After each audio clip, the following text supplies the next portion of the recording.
Welcome, everyone, to the Islanders Never Say Die podcast. I'm your host, TJ, and with me again, as always, is our NHL analyst and expert, the grumpy old man. They say there's no shame in his game because he is always the same. Oh, hello, friends. How are we today? I figured I'd play some video games on my phone because I think that's what the Islanders are doing on the bench tonight. What a shameful exhibition. Started right from the top, from a useless coach, all the way down to the bottom. Oh, God. Okay. Well, How's D looking now? How's that Palmieri D looking now? That's a Z minus. Holy shit, he bad tonight. Okay. 8-0. 8-0. We gave up 8 goals today. One game. We've scored 8 goals the whole series. Digest that, people. It's funny. I listen to everyone say, hey, you know what? Last year, the Islanders were so close. We were so close. If this would have happened, that would have happened. No, we got our asses kicked last year. Guess what? This year's worse. We got our asses kicked right off the planet today. We're no match for Tampa. None. You know what? You want to know what happened today? This is what happened today. Down in the Tampa St. Pete area, Stamkos and Hedman and Point and Kucherov and Vasilevsky and my pal John Cooper, who'll be a 2-time Stanley Cup champion within the next couple of weeks. That's you know what? They woke up this morning. They go, hey, wait a minute. I looked at the newspaper today on my feed and it said this series is tied 2-2. We're playing an ECHL team here, talent-wise, and it's 2-2. You know what, guys? Hey, let's wake up. Let's put them back in their place. 45 seconds in. Actually, TJ, did I not call you before the game started at the national anthem? I said, this game is over. I looked at Tampa. I looked at the look in their eyes, and I'm like, holy shit, they've come to play today. And 45 seconds in, the game was over. 45 seconds in. To answer your question, yes, you did call me up, Grumpy, but that's not the first time I've ever heard that. That's it. The game's over from you, Grumpy. You have a tendency to do that quite often. But I'm right. That's the part you're leaving out, that I'm right. Okay. Here, I know you went on your little tirade and your rant, and I could tell this is going to be a Grumpy special. I told Grumpy, I said, Grump, this is going to be a tough one for me tonight. And he was like, oh, no, this is going to be just right in my alley, right in my wheelhouse. I'm sure as Grumpy, he feeds off of that type of stuff. But here, before we get started too much, I want to let you know that this is an Islanders podcast. I'm sure as it might be hard for some of the first-time listeners to identify here after the Grumpy's little tirade. But, this is not a orange and blue sunglasses there type of podcast. It's more of a, we try to take a realistic approach there from it and look from a third-party bias there, look from the third party without being too biased. Grumpy probably does a better job than that than I do. And, we talk about the Islanders. Here's the thing, too. If you enjoy the podcast and you want to support us, the best way by doing so is to subscribe to us on YouTube, like and follow there on Facebook and Twitter, and make sure you subscribe wherever you listen to your podcast, whether it's Apple, Spotify, Google Podcasts, anywhere like that. Just so, again, we are going to be going live every single post-Islanders game the rest of the playoffs. So, technically Wednesday could be our last time going live for the rest of the playoffs, that is. Oh, I guarantee it's the last time we're going live for the playoffs Wednesday. No. You think we're winning Wednesday? We might get beat 25. We might get beat 50-0 on Wednesday if Matt Barzal isn't out there. How was that offensive display when he's not out there? Whoa. Let's do this. Let's go ahead and put that on hold. I don't want to get too far out in front of ourselves, though, Grumpy. There's a lot to talk about here, and there's a lot to digest. Today is more of a question-asking and inquisitive type of podcast. We also, for those who do like to call in, we're going to open up the phone lines. We have been having many requests. Open up the phone lines tonight. Open up the phone lines. Yeah, I understand this is technically the worst playoff postseason loss in franchise history. 8-0 to the Tampa Bay Lightning. Yikes, yikes, yikes. It was hard to watch. Man, oh man. For everybody who stuck around and watched the whole game, power to you. Power to you. I did. I watched the whole game. It's funny. You're in trouble when NBC starts selling how, well, if they could do this or this, they could do this or this or that. at the first intermission, trying to keep viewers. And I'm like, dude, you can hang that up. The Islanders scored 3. I mean, it was a juggernaut scoring 3 goals last game. You thought we were going to score. I mean, I thought we might score a goal, but it wasn't to be. I mean, they had 8 goals. What do we have? I think we got a couple of shots at the end. What did they have? What do we have? 19 or 20 shots? They had 8 goals. Oh, my gosh. But here's the thing, TJ. If we are not live after Wednesday post-game, people can always catch us on our other podcast. Well, we'll be live Wednesday after postgame, but they can catch us on our other podcast called TJ and the Grumpy Old Man. Once the NHL season ends there, we'll be doing more of that general sports podcast. It's more hot takes. It's more high octane, believe it or not, than this type of podcast. And again, that's usually an hour long, but we usually do that. You can find that link in the description below. More just general sports and just friendly banter. A lot more arguing than on our podcast.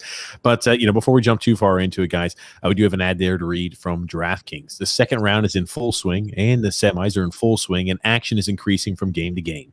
And this is where you find out where the contenders are separated from the pretenders. To give you some skin in the game, DraftKings will be offering you free-to-play pools every day of the NHL and NBA playoffs, offering players a free shot at up to $10,000 in total prizes. Again, that's up to $10,000 in total prizes up for grabs each day. Best part is it's free to play. DraftKings free-to-play pool is easy to enter. Just download the DraftKings app and go to pools and choose from a wide variety of free contests for an opportunity to win cash prizes. All you have to do is answer a handful of questions around what you think is going to happen during that day's NBA and NHL games and track your results throughout the evening. Questions will range from which team will hit the most threes to which team will score first. DraftKings is safe, secure, and reliable, so you can deposit and withdraw your money at your convenience. Again, download the top-rated DraftKings app now and use the promo code THPN when you sign up to get your free shot at up to $10,000 in total prizes every day of the basketball, NBA, as well as NHL playoffs. Head to DraftKings pool page now to get your shot at huge cash prizes. Again, that's promo code THPN for a limited time only at DraftKings. Eligibility restrictions apply. See DraftKings.com for full details. Holy shit, Grump. I struggled through that ad read like the Islanders struggled to get out of the freaking defensive zone. It was rough. But you're an amateur. They're supposed to be professionals. That's the difference. Is that how that works, huh? Yeah. I mean, I expect you to be in ham and egger, not them. They're getting paid big bucks to put up a performance like that. Yeah. Josh Bailey earned his money tonight, didn't he? Here. They had like the 3 stars of the game. Do you want to know who the 3 lowlights of the game? I mean, it was pretty low all around. But Tres Diablos. What is that? The 3 Devils? The 3 Devils. The 3 last 2-year deadline acquisitions. Boy, they were a nightmare tonight, every one of them. Nightmare. Okay. They're not the only issue. We looked hideous from start to finish. That was one of the hardest games to watch as an Islander fan. We get shelled right off the opening drop. We can't get the puck out of our zone. And I have a question for all the Islander fans out there, all the NHL fans out there. I want to know, what is more disheartening? What is more discouraging? The fact that we got beat 8-0 and absolutely throttled, or the fact that the team had no fight. The Islanders, again, I'm getting goosebumps talking about this. The Islanders are a team and an organization that has the never say die attitude. That's why our podcast is named this. They never stop. They never quit. They always put in 110% effort. It doesn't matter what the odds look like. They can go out there and have a horrible start to the game. They always bounce back. Tonight, it was the exact opposite. We turtled up in our shell, and we looked non-existent out there on the ice. It's like we didn't even show up. What was worse to experience here as an Islander fan tonight? The loss of an 8-0 embarrassment, or the fact that we didn't course correct and we didn't put effort forward and we looked miserable all night long? I mean, to me, the loss only counts as one loss. Okay? You could be 400-0, doesn't matter. It only counts as a -1 in the loss column. The fact that, Matt Barzal took a penalty at the end of the second period, and here's the thing. I thought it was a weak penalty call, 5-minute major, and a game for that. I mean, considering everything else that goes on in this league and you give that a 5-minute and a game misconduct for that. Sorry, but when you're down 6-0, what should your team do the next game? Everybody used to at Tampa, their guy got knocked down. They were all going after Barzal, right? What did our team do in response? Absolutely nothing. Nothing. This team is so Charmin soft, it scares me. We have a couple of guys who aren't afraid, but man, oh man, we got a lot of guys who just don't have the guts to stick up for a teammate. Matt Barzal isn't one of them. I'm going to tell you that much right now. And it's my whipping boys who are soft. Okay. Here's the overarching point. Unfortunately, Matt Barzal caught himself a 5-minute game misconduct, ladies and gentlemen. Wow. Oh, wow. I'll let you know something. Played sports, played physical sports, got hit in the face all the time. I've never seen people crumple and collapse the way they did. Given he took a stick to the cheek. Not fun. How many times do players catch on a follow-through a stick to the face? How many times have we seen players Matt Barzal is a smaller player in stature. I don't know. Maybe he's just got, he's got a huge compact punch. He went ahead and threw power of gravity right through his feet. He extended on his tippy toes. He got full push there through Ruda. I'm just shocked he fell like a ton of bricks. And here's the issue I've got. It's definitely a penalty. Game misconduct. Okay. Looked like it looked like they were going to start going back and forth because if he could have connected, there was a cross check coming right back at Matt Barzal's face. So after that first cross check, they've engaged. That being said, listen to all these telecast crew members saying, "Is this going to be a situation where Matt Barzal might be facing a suspension into Game 6?" They're rooting for it. They're rooting for the suspension because they want Tampa Bay to go to the finals. And if it would take away Matt Barzal, that's it. Islanders are done. And we are. If Matt Barzal's not there, I guess he would be forced to play Oliver Wahlstrom. How sad did he look up there in the press box at the end? He's watching Zajac like hauling an ice wagon on his back and Komarov. I mean, my God, it was embarrassing today. That third line was like a turnstile. And here's the most amazing thing, fans. To start the game, what did your pal Barry do? He rolls out the same useless lineup he's been rolling out all year, having Zajac, Palmieri, and Pajot on the third line. You know what that means? Leo back on the first line. Like I said, he's a creature of habit. He really is. He doesn't want to deviate from his norm. It doesn't matter what the results are. He wants to go right back to what has worked. I'm only going to be the system. That's why you've only advanced to the conference finals or further 4 times in 30 years. You have to be able to make adjustments. The fact that you didn't play Oliver Wahlstrom today when your team has scored 8 games the whole series. 8 goals. 8 goals, I'm sorry. The whole series. What should that tell you, right? The kid's healthy. Yeah. I mean, he's healthy. Here's the thing. Oliver Wahlstrom, in or not, didn't matter. I guess that's the overarching point, and that's the real worrisome issue. I don't care who they rolled out there in net tonight. I don't care who they rolled out there on the ice. The lack of effort was so disturbing for me as a fan. That's the thing, right? What is the one thing the Islanders have? The Islanders do not have the immense amount of talent that the teams like the Tampa Bay Lightning have, but they're able to get by because the sum is greater than the parts. The effort is nonstop. There is never any quit in that team. What did Barry Trotz say after the press game today here? I know my team will be ready. I know we're going to be ready for Game 6. I think they're going to be ready for Game 6 too, but the lack of effort was appalling tonight. The one thing you could always give is effort. Okay. They could be ready for Game 6. The whole thing is he better hope that Tampa's not ready to come out and play Game 6 because if they are, you're going to see a repeat of tonight. Tampa's just better than we are. Everyone knows it. They're the best team in the NHL. And it's no harm losing to them, right? But like I said, today I saw right from the get-go, I'm like, holy crap, look at them. I mean, they were chomping at the bit. They were ready to go to start that game. And it wasn't even a game today. That game, like I said, was over in 45 seconds. Game was over. Turn the TV off. Everybody get a good night's sleep, except for the people who are smart listening to this podcast now. God, it's gracious, Grumpy. You tried to have a little save there. You did. You tried to save yourself. I think maybe you did it. If I wasn't doing this podcast, I wouldn't have watched the whole game. It was an embarrassment. And I'm not even going to say that we quit. I don't think we quit. I just think that we were just thoroughly beaten. It's like we were taken out to the woodshed by Dad and given a whipping. That's what it was like. You know what it's like? He went out there and said, "Here you go, son. You're gonna go ahead and pick your own switch. So you go ahead. He's just sitting there, he's chomping at the bit. He's making you pick your switch that he's gonna beat the living shit out of you with. And man, oh man, we got beaten like an ugly redheaded stepchild here tonight. Yikes! Oh yikes! Looking at some positives though. I think there's no way we lose game 6. And I hope I'm not going to eat my freaking words. I said this last podcast after game 4. I think there's no way the Islanders lose game 6, possibly the last game at the Coliseum. I just don't see it ending like that.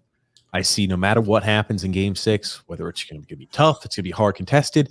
I don't care. I just think we come out on top. I don't think it's obviously going to be as lopsided as this was today, but I think we still come out on top in some capacity game 6. And I think we force a game 7, despite how shitty we look tonight. I don't see that happening. I think Tampa's like, okay, well, you know what? If Tampa shows up to play on Wednesday night, we don't beat them. It's just that plain and simple. They showed up tonight. They played their A game tonight. And you saw what happens when they play their A game. They're fantastic. I mean, and the point kid said, what, 7 straight games or 8 straight games now with a goal? I mean, 8 straight games. I mean, he only had 1 tonight. Stamkos off the score sheet the whole series. He's got 2 tonight. Killorn has 2. I mean, hey, they're good. And we came out flat. I just don't understand how we come out flat. We didn't use the body. I mean, well, first of all, we couldn't even get out of our own zone, but we weren't hitting anybody either. You can't play like that against this team. Just can't do it. I noticed a few things. We'll kind of break it down in a few different segments. This is sad and disturbing, too. We came out with such a lack of effort. We are a team of veterans. We're a team of grizzly veterans who have been there, done that. They know what it takes to compete. They know what it takes to win a Stanley Cup. They know what it takes when you get to the semis. They've been here before. It's not like we've got a young team that was inexperienced and I can write this as a one-off game. I'll tell you this much, too. I hear everybody out there. I hear, some of the ex-NHLers there on the broadcast, they say, oh, this is easy. Just, burn the script and forget the game. It's easier. I always thought, to burn a script when you got beat 7 or 8-0. As opposed to when you lose a double overtime game, because you could say, oh yeah, that's not us out there playing. I'm sorry. No, I've never been a believer in that. I just don't subscribe to that school of thought, because guess what? You've got 1 game left to play with, ladies and gentlemen. I'm not sure how many more times you could take that. We can burn the script and start over, because when you get dogged 8-0, shit, what's going to happen is either you're going to jump out to an early lead in game 6, or you get scored on first and collapse. One of the two happen. This is not like it's a regular season game where you can write it off. You have to win the next 2 games or you're done. You want to know the odd thing too about this, right? Tampa has not lost back-to-back games since they got swept by the Columbus Blue Jackets. What year was that? Was that 2018 or 2019 year? 2 years ago. So 2019. So the last 2 playoff years, they haven't lost back-to-back games. And Vasilevsky had a shutout today. Usually the only time he shuts out opponents is like in the clinching games. So I hate to say what that's going to mean for us on Wednesday. Oh, goodness. Well, you want to know something crazy, too. I was looking back through the stats, and as soon as the Lightning were up 3-0 at the end of the first period, I was looking back through the analogs there, the old game logs.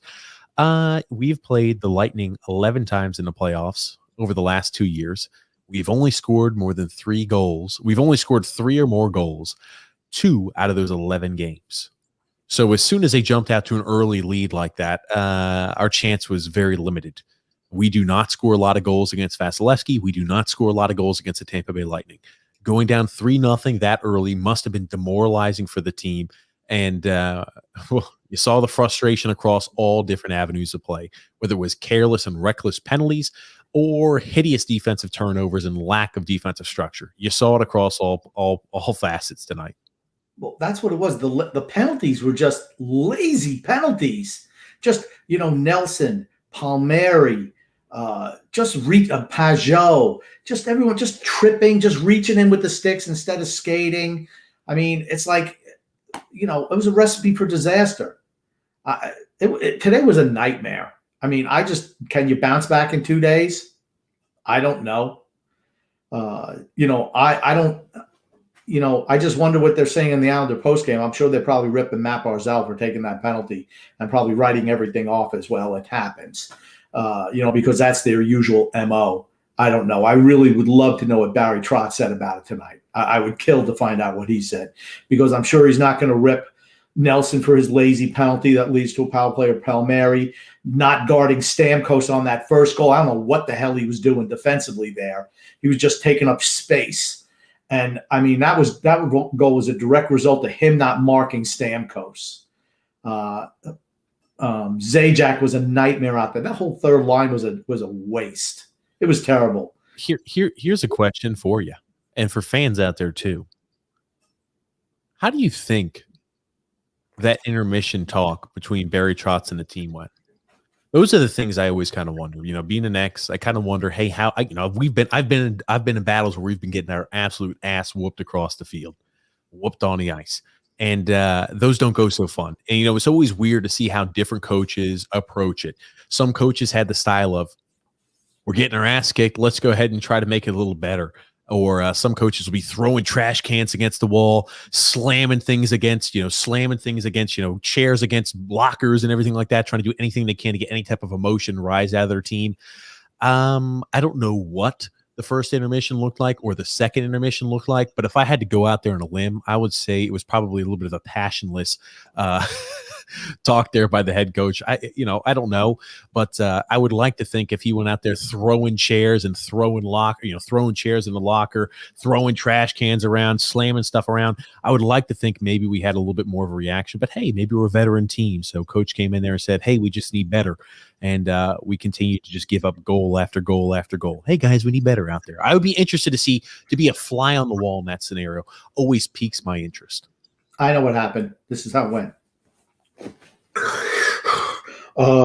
Guys, let's just continue to play the system. Let's stick to the system. Yes, I know we only had 5 shots on goal and they had 700, but just keep playing the system. We will be okay as long as we play the system. Hey, young guy, sit down over there. Old guys, just play the system. You really know the reason why we're losing is because of the young guys over there are not doing their job. Brock, it's okay if you trip guys. Bailey, it's okay if you make your typical soft pass that gets intercepted along the boards. Palmieri, Kyle, my new favorite son. It's okay if you don't mark Stamkos and he scores, because honestly, Sorokin sitting on the bench should have made that save. It's not your fault, Varlamov. It's okay. Okay. Well, Barzal, why didn't you score 6 goals that period? I know you were only out there for a minute and 15 seconds. That's how it went. I like how you had a real mask, Grumpy, because Barry Trotz only wears the black mask. I like how you're wearing the black shirt. And if only it was actually the black mask, you would look a little bit like him. I'll tell you one thing. That mask, I don't know. Weird question, a weird thought. That mask looked thick as hell. His mask looks really thick. You know how you see some masks, you're like, how much protection is that really giving you? It looks like his is thick. He's got a thick mask right there, grumpy old man. I think that's why he struggles breathing sometimes, because that thing is thick as hell. That mask does nothing for him. Nothing. Well, does nothing for him. He looks like Darth Vader out there. That's the type of mask that it is. Stop. Anyway, moving right along there, Grump. Yeah, rough one. Let me ask you this though. And again, I kind of gave my input on it. Would you rather lose a game by 1 goal in triple overtime or get beat 8-0? 8-0. You got to remember, what does 8-0 do? It carries over from the domination of the third period of us when we had a 3-0 lead, right? And then, Barry goes away from something that worked for us by having Palmieri on the first line because he's the smartest guy in the room. Well, that turned out not to be the case. And we go on to get rolled in the third period last game. And we're just a Pulak save from where we would have been eliminated tonight. Okay. So for me, if you lose 3-0, okay. 8-0, wow. I mean, that's just an absolute freaking blowout. And the game wasn't even that close. 8-0 wasn't even as close as the game really should have been. It's I'd like to say it's an aberration, but yeah, you have no idea with that. I mean, like, that's obviously an outlier. 8-0. Man, oh man, you're right. 4-0, 5-0, that's something, but 8-0. They always say, hey, it's easy, to flush it out of your mind. Bullshit. Bull freaking shit. I've played before. There's no freaking way in hell it's easy to flush that game out of your mind. I'm sorry. There isn't. Unless you say, hey, I'm just going to completely forget about it. Maybe I was a guy who thought a little more about the actual games that happened, how we're going to go ahead and game plan and strategize. When you lost 8-0, when you got beat the way you did, I'm sorry. It's harder to forget that than what, these TV analysts portray. It is a lot harder to forget that type of shit. That's all I'm going to say. I think it's easier to do it in the regular season. I think it's just 1 out of 82 games. Right. I think it's easier to do it that. I mean, and here's the thing. If it was game 1 of the series, I think you could kind of do it as a one-off like we did last year when we got blown out the first game. Yes. But in game 5, I mean, that's like whoever wins game 5 usually wins the series. And to get annihilated like that, I just don't know how you put that out of your mind in like less than 48 hours. I'm not saying they can't. I'm just saying it's a lot harder than what the people on the TV telecast sound.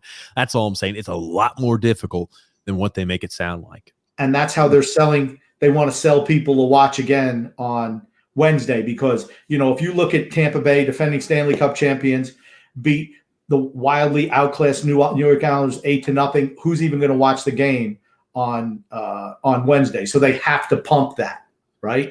Here's one more thing too. I think that's the reason why Matt Barzal does not get suspended. I don't care what he did or committed out there on the ice, because they want. I think honestly that ideally the NHL wants Game 7. There's no way. I think they want Game 7 because they obviously want extra eyes. They want the series to be as close as humanly possible. I don't think they suspend Matt Barzal for that, and the fact that I think it was it was a little soft to be a game misconduct penalty to begin with. So I do not think he'll get I don't think he'll get a suspension. I'd be shocked if he did, though. Yeah, to me, that wasn't intent to injure.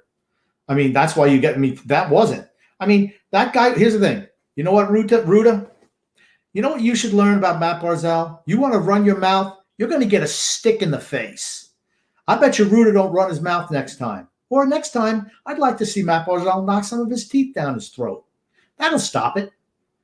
What does it matter? We ain't beating Tampa anyway. Make them pay for it. I thought today we absolutely should have went after their stars when that game was over. Absolutely. We should have went after them. We could get them off their game so that the next game they're just pissed off and maybe thinking about retribution as opposed to just playing their game, which is just better than ours. That's what I would have done.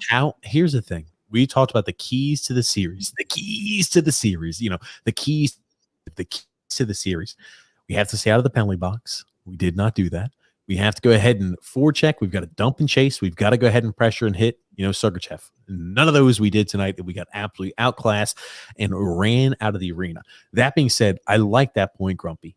How do we have to beat Tampa? We are not going to beat Tampa playing star talent against star talent, class against class. We have to beat them by taking them off their game, forcing turnovers. And how do you do that? You have people like Sergachev. You have some of the hot-headed players on their team playing uncharacteristic hockey because they want payback because of what happened in Game 5. Hey, you know how Matt Martin got bumped into the goalie? Bump him a little harder. I mean, that's the thing, right? Do anything you can to go ahead and agitate the team because the game was far gone. You needed something to change and hopefully allow you to course direct. So for Game 6, it's easier to get that transition in. I don't feel like we had one of those moments at the end of the game today in the third period. Maybe you could say, hey, the Matt Barzal issue, maybe, the cross check that happened to Casey Zizekas where, it was a little bit of a scrum afterwards. But here's the thing. What a freaking hideous cross check penalty. You were up 8-0. You did not need to cross-check a guy without the puck. Holy shit. You want to talk about a lack of respect for an individual. It reminds me of the same Paul Bunyan chop Kucherov had there as Jean-Gabriel Pageau put, the 2-point lead or the second goal to the goal to go ahead and win against Tampa 2 years ago. or last year and the empty net, he goes ahead and slashes at his Achilles. It reminds me of that lack of respect. They have no respect for you. And after a game like that, I'm not shocked why they don't. After that cross-check, did you see the referee's hand go up? Nope. He was never going to make that call. And who are the guys who stuck up for Cizikas, right? Matt Martin. He's a guy who's got some balls. Scott Mayfield. Adam Pelech. Where are the other ballless bastards on this team? Josh Bailey, Brock Nelson. I'm calling both of you pussies out because that's what you are. You sicken me. Their weakness and softness sickens me. We're a soft team. I'm telling you right now. You want to know who else would have been who would have went after them out there? Captain Average Anders Lee. Yes. He absolutely would have done that. You want to know who else would have done it? Cal Clutterbuck, Matt Barzal. You see Anthony Beauvillier go after somebody. What was their response when he ran somebody the boards in the last 2 minutes? They went right after him. That's what a team that really has testicular fortitude does. They don't let that stuff go. But we got too many softies on this team. You know, hey, Mr. Softy, could I have a little soft serve ice cream? Well, what kind do you like? I'd like the Josh Bailey special. You know, the kind that melts in your hand as soon as it comes out of the spigot. That's what I want. How about, what's the tall one over there that's all limp? Oh, that's our Brock Nelson banana split special. Blah. I mean, these guys suck. I'm just sick and tired of their weakness back there. They're just terrible. They sicken me. Their weakness sickens me. But Josh Bailey, just the way he passes the puck up the boards, picked off. Ugh, disgraceful. Grump, I've laughed a lot of times at the things you've done. I don't think I've laughed as hard as that before in my life from on this podcast, Grumpy. And again, we're going to open the phone lines up, but it's going to be here in a sec. Grumpy's still on a roll. My goodness gracious. Oh, Grump, you've got me sweating. I'm laughing so hard at that. And here's the thing. We drafted softies like Casper. He's Josh Bailey 2.0. Matter of fact, he might be Josh Bailey 1.2. No. I will tell you this, Grumpy. Open up the phone lines. Get to the comments. I'm fired up. We will. Hey, we will. I think we need to go ahead and make this a comment, though. Game 6, possibly the last ever game at the Coliseum. They're going to feed off the crowd. They need anything and everything they can to score early. The Islanders score early. They pour it on. And I think they win comfortably in Game 6. That is the way to forgetting what happened in Game 5. You've got to jump up early. You have to score early. If Tampa exits the first period with a 0-0 tie, I worry. We have got to jump up early. We have to score first on Tampa. The barn is going to be rocking. Our last possible ever game at the Coliseum. Fort Never Lose. I think we're going to see full effort. Really? Tomorrow. Or on, you mean like full effort like we showed in Game 3? When we just came out and got dominated possessionally by Tampa Bay? You mean like that? Where we did absolutely nothing? I mean, I'm sorry. I just don't see it. I don't see it. Do we come out and play like we played in the third period last game? I mean, hey, it is what it is. I don't know. We had this – when we won that second game, the second game of the series was the one we won, right? We came out of there. We had the advantage. First game of the series. Okay, I'm sorry. So we win Game 1, and that's right. And we should have won Game 2, but we didn't match their physicality, right? Too scared to play tough. Tampa comes out, who's not a bully team, and we let them bully us. But here's the thing. We still have the advantage. All we have to do is hold serve at home. And we come out and lay an egg in Game 3. It looked like we were just too scared to go after Tampa, too scared of making a mistake, too scared of trying to win. Instead of playing not to lose, instead of trying to play to win. That's when you get beat. We played not to lose as opposed to winning. Right. Gotcha, Grumpy. Yeah, we guys, and again, we'll open up the phone lines here. A lot of fans asked there about it. A lot of listeners of the show, they got some things they want to get off their chest, and I understand. Keep it respectful. fans. That's all I'm going to say, ladies and gentlemen. The series isn't over. We still have game 6. And hey, if we can force a game 7, I will tell you this much. I've seen crazier things happen, Grumpy. Well, this would be mighty crazy. Now you realize when we beat the Flyers for the Cup in 1980, we lost the game to them 8-3 in Philadelphia.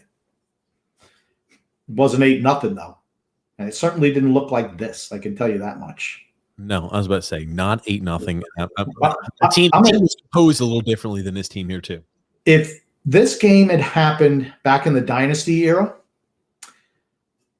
I'm going to guarantee you there would have been a plethora of fights. Guaranteed there would have been. Guaranteed. Hey, you're live here with TJ and the Grumpy Old Man. Who do we have calling in? What's up, fellas? It's Brian P. Oh, Brian P. How are you, my friend?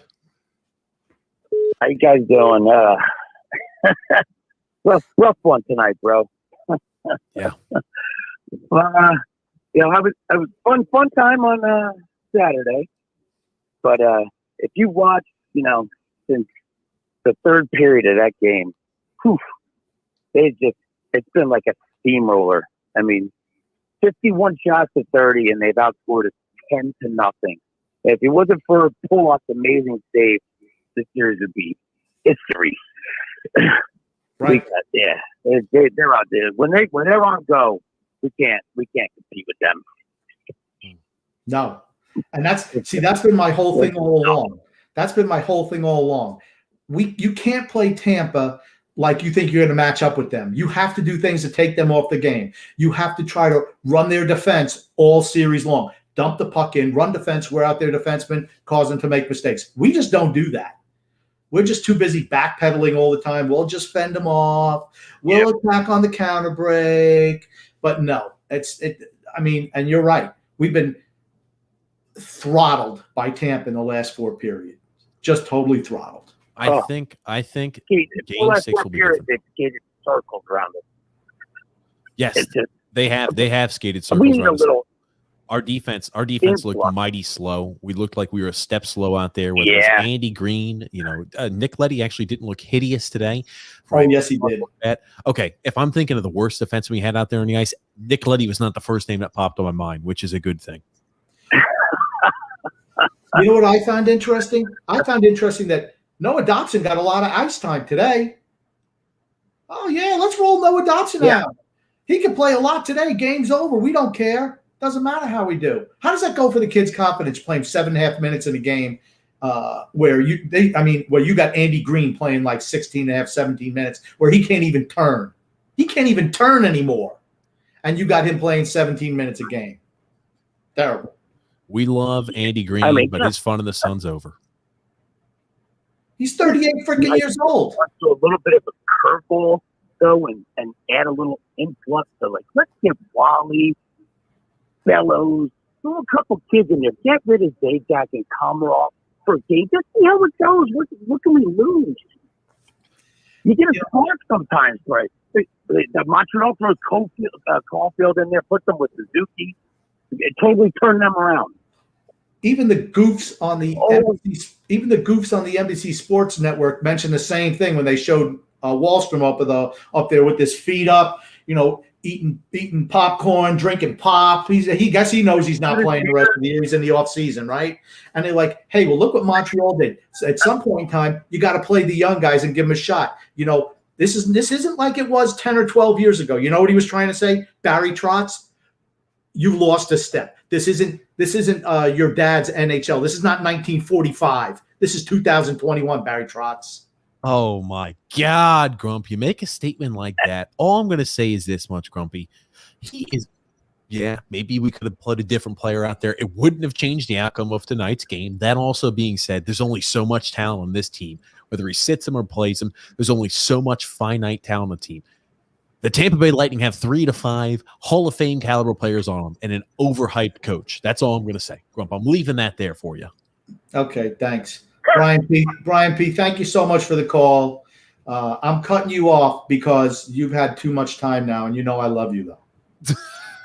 All right, you got it, bro. Thanks a lot, bro. All right, later. Thanks, Brian, for calling in.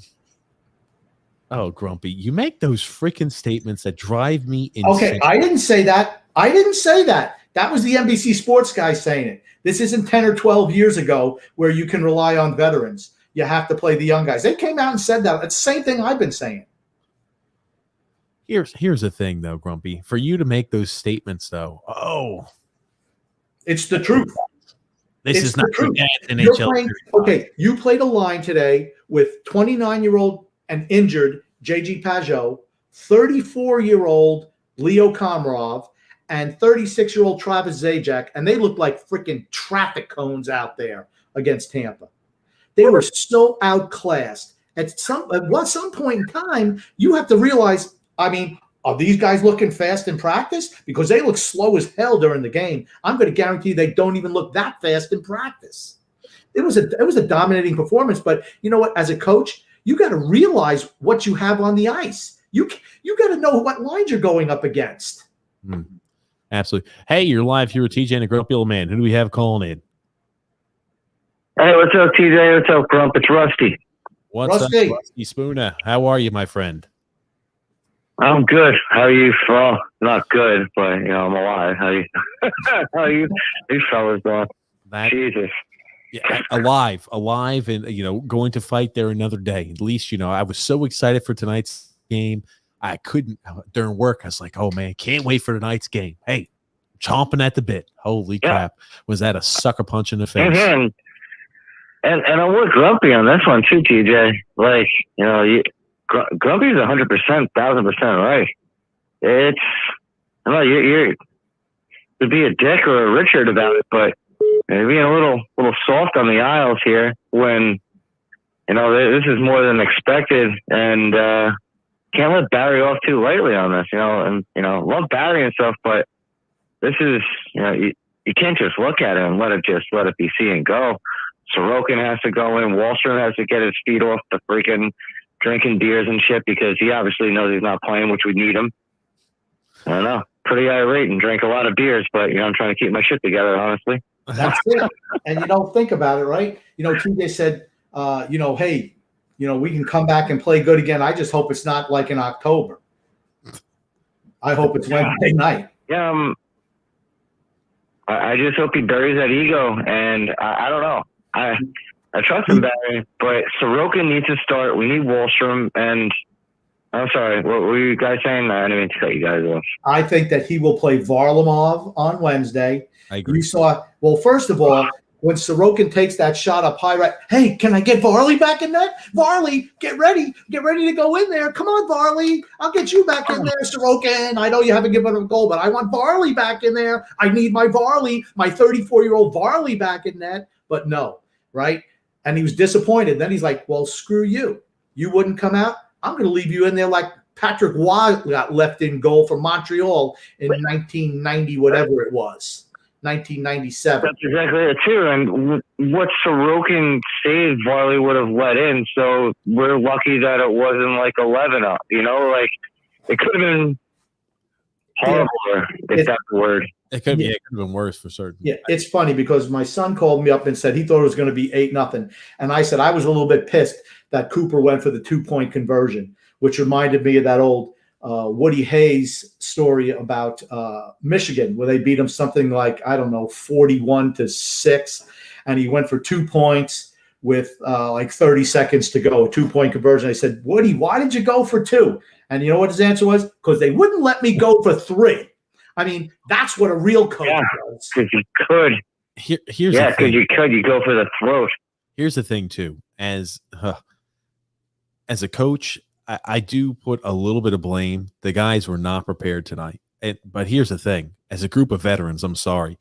If the semifinals do not pump you up enough, you're in the wrong freaking industry. You're in the wrong fucking sport. Excuse my mouth. You're in the wrong sport. You are in the wrong area. If that doesn't pump you up enough, the semifinals, you're gutless. Nothing. Don't even bother shooting. 1,000,000,000%. And I don't mean to cut you guys off if you guys are about to talk, but Bubble Boy, when he makes that speech about us in the beginning, how you're not irate about that and just want to kill everybody? Like, what? That, like they're the same old Islanders. Floodgates would be open, Go ahead. Yeah. Too many Sorry, softies. TJ. Sorry, Grump. I'm just irate and tears there. But I don't blame you. keep it together a little. Yeah. I don't blame you. Thanks there, Rusty, for calling in. This is, that's a good point, right? As a professional, you cannot, even though I put some blame there on the coach because they came out not prepared. In the same token, that is something where, as a professional, you have to come out there ready to go and pumped up. Shocked that we got decimated the way we did. There was no fight back. That just shows you the fine edge that this team has, right? If we're not playing our perfect game, we get rolled. And that's pretty much against any team. If we don't play that real structured game, if we get loose for a whole game, we get killed. And that's what, when you don't have talent and you have to require that to win games, you're not going to win every game because you're not going to be able to play that game every single night. Well, let me ask you this. Now, for this scenario, do you think the Islanders are tired? I've seen some people hypothesizing out there the Islanders look tired. They look gassed. I'm not sure, right? I was saying that at the end of the regular season that, hey, the Islanders are gassed. They look tired. The regular season play was bad.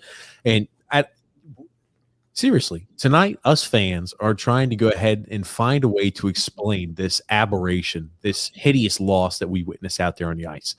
We're trying to find – I don't think the simple answer is the right one. I don't think we could just say, it's a one-off game, guys. Everything went their way. It just wasn't our night. We had some bad bounces. Everything, bounced their direction and went in. I'm sorry. You could say we had bad bounces in game 2 where we hit post and crossbar. You could say the same exact thing about, game 3 as well. Oh, we hit post and crossbar. We're unable to go ahead and execute on them. Here's the thing. You can't use the bad bounces there game after game after game. We're just trying to find an explanation as to why we looked so disinterested and so lackadaisical tonight. The simple reason why we lost is Tampa's better than we are, and they came to play tonight. It's just that plain and simple. And when they come to play, we are no match for them, period. I don't think we looked tired. We just looked overmatched. They ran through us, over us, around us. They're just better than we are. When they come to play, no one in this whole league is beating them, not just us. I don't want to say just us. No one in this league is beating them when they play like that. Not happening. Do you want to know why that is, Grumpy? Tell me why. 5 Hall of Famers. And a great coach, a soon-to-be Hall of Fame coach. 5 Hall of Famers and they're $18 million over the cap, as Dougie Hamilton would say. Anyway, you are live here with TJ and the Grumpy Old Man. Who do we have calling in? Yo, come on, TJ. You know who it is, bro. You're treating calls. Tell Grump who it is. Oh, I know. It's Jerry Springer, the former mayor of Cincinnati. Yes, it's true. It's true. Yo, listen, dude, what was that tonight, bro? Oh my God, dude, that was insane. Listen, I gotta say a couple things, whatever in our favor. the refs aren't trying to look our way at all in any situation. They just kept throwing Tampa on the power play we were losing horribly. They said, just take just have another power play. I think that was a little bit ridiculous. I think that the refs were definitely in their favor. And the NHL, or somebody's trying to push a game 7 or push a narrative where they want Tampa to win or something because they want Tampa in the finals with Vegas probably. But that was sickening, dude. And then I do think that they should have started Sorokin in net. Not that whatever, dude. None of those shots were on ball. I'm not saying that I think that if the game started with Sorokin on net, they would have. I don't think that. He would have saw the shot that Varlamov would have saw per se. I think that they would have been playing a little bit more defensively minded. I think maybe they felt more confident than they should have tonight in front of Varlamov. Obviously Varlamov's probably tired at this point. We have 2 goalies. We should use them. We should utilize them. And if we start off with another goal, it'll throw them off. I know that somebody's probably called in and said it before, but you know what I mean? They're fucking. They looked for all our weak points tonight, and they found them. And they bullied us tonight out there a lot. And I think a lot of it was because if we fought back so much, you saw they call a 5-minute major on Barzal, so we can't really fight back because this Bruce Wayne city fucking wants to say we're the New York Saints. Like that's not really true. Like they call us for bullshit. So I just what do you guys have any feedback on that or Grump? What do you have to say about that? Yeah, what I think the fact that the penalties we took were lazy penalties. They were easy to call. Do I think that the league wants Tampa Bay in the finals? Most certainly they do. Do I think they want them to play Vegas? Absolutely they do. Because Montreal plays very similar to us. Of course, they play young players and have some offensive scoring ability, which we don't. I think we are the last team they want to see in the finals, to be honest with you. Do you think we're going to see Oliver Wahlstrom or possibly Ross the Boss in the next game? I mean, how do you feel about – I'm not saying that they should play Ross the Boss, but how do you feel about them maybe putting him out there to set a certain tone? Here's the thing. I'm going to read you the quotes here from Barry Trotz, and I want you to try to insinuate what we're going to be looking at. Am I going to get angry? Am I going to get angry? That's what I want to know. That's a yes. Okay, read them. So, this first one here, and this is, again, I appreciate there, Alex, sending this to us. Grumpy, I'm going to go ahead and share this on screen there with you. This first one here saying, if that didn't motivate us, I don't know what will. We just have to man up. We've got to leave our best game out there on Wednesday. I don't think he's changing anything up, ladies and gentlemen. I just don't think that's the case. You don't think you should lost the boss to Oliver Wahlstrom? Yo, what if they suspend Barzal? Dude, that's the thing, dude. That's what pisses me off about this game is that, like, Tampa played a dirty game, dude. Whatever. All that $18 million over the cap. I know the Grumpy Sport or whatever isn't against it or you guys aren't, like, but still, dude, you know what I mean? Like, for the referees to have called, I get that some of the stuff was called, but some of it I think we just made up. I mean, throughout this whole series, they made up calls against us. And they've been more in favor of dude, they have the best power play in the league times a million. You know what I mean? And they just keep throwing on the power play for you know what I mean? And then we can't stick up for ourselves or else they're going to throw us in for 10 minutes and, their calls are always going to be their way. So it's just, I don't know, man. I think that we should have started Soroka tonight. I don't really think it matters too much. I think that they might go, I think that they're probably going to go back to Varlamov Wednesday. I don't really know. Either honestly, I think either goalie can win us the game. I really do. I do think that we should have started with Sorokin tonight, though.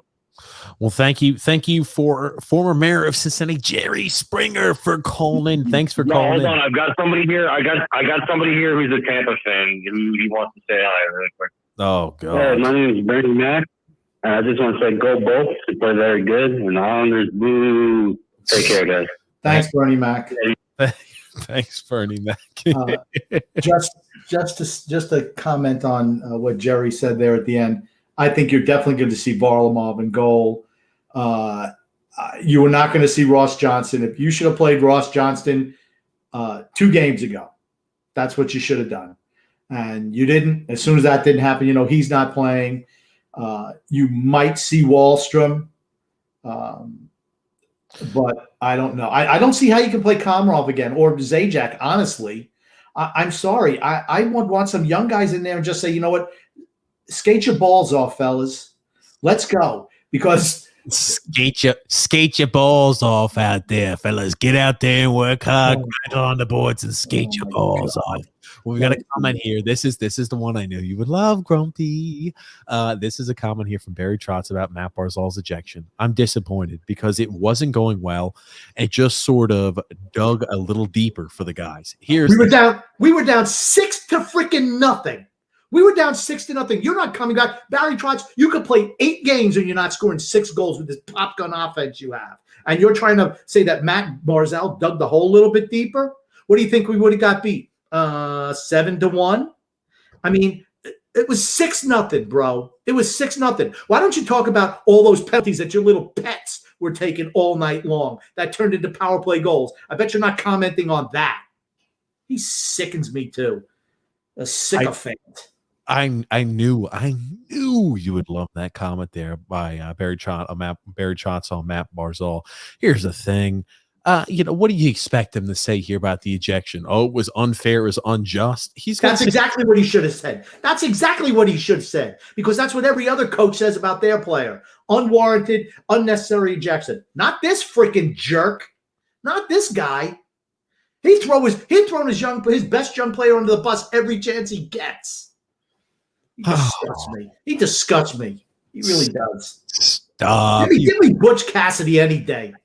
Oh my God. I swear, Grumpy, it's hard to work with you sometimes. You make comments like that. Here's the thing. What did you realistically expect Barry Trotz to come out there and say? It was an unwarranted ejection. Here's the thing, right? I guess you could say I'd say something along the lines of this. It was an unfortunate penalty that we took at that time period. We need to come out there ready to go for, game 6. But in the same token, I didn't get a chance to look at the replays. It's just really hard to lose the best player on your team or the most talented player on your team that late in game 5. Something along the lines of that. That's what you say. You don't say, oh, it just dug us a little bit of a deeper hole. Shit, man, you get beat 6-0 at that time period. Come on, Barry. Come on, man. Who's buying that? Okay, here's what he could have said, particularly after the previous comment.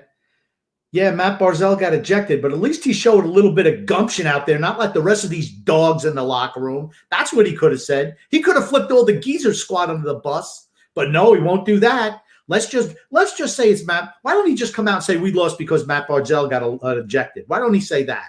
That's what he wanted to say. He probably, I know that's why we lost. I know Josh Bailey was going to score 7 goals in the third period because we're going to be on the power play the whole period. We would have had to be on there for I don't know. Let's see. If Josh Bailey scored 7 power play goals, did that mean he'd have to be on the power play for 600 games to get 7 goals? Well, he's got 2 power play goals in the last 155 games played, ladies and gentlemen. To answer your question, Grumpy, I think that would average out to be, I'm no mathematician, but I'd say over 500 games. Safe to say over 525 games. That's what I said, 600 games. I was just a little more accurate, I think. Whatever. Anyway, that being said, not great. Islanders need to bounce back. We're going to start getting comments again. The phone line's open. I know we had a few people calling in. Sorry, I tried to connect there, but the phone line's open. Do not feel afraid. Share your anger. Share your optimism. Share anything you're thinking right now. What, Grumpy? You want to know what I'm thinking? I hate when you talk. Get to a comment. Now, what do you want? Share your comments. Share your thoughts. Just read the comments. I don't know what you're trying to do over there. People are angry. You're like, hey, I'm Josh Bailey. Just sashay through, fellas. It's okay. Is that how I sound, Grumpy? You sounded pathetic. Get to the comments. Let's go. All righty, Grumpy. Give me a second here. We've got a caller coming in here, Grump. So give me one rude second. Hey, you're live here with TJ and the Grumpy Old Man. Who do we have calling in?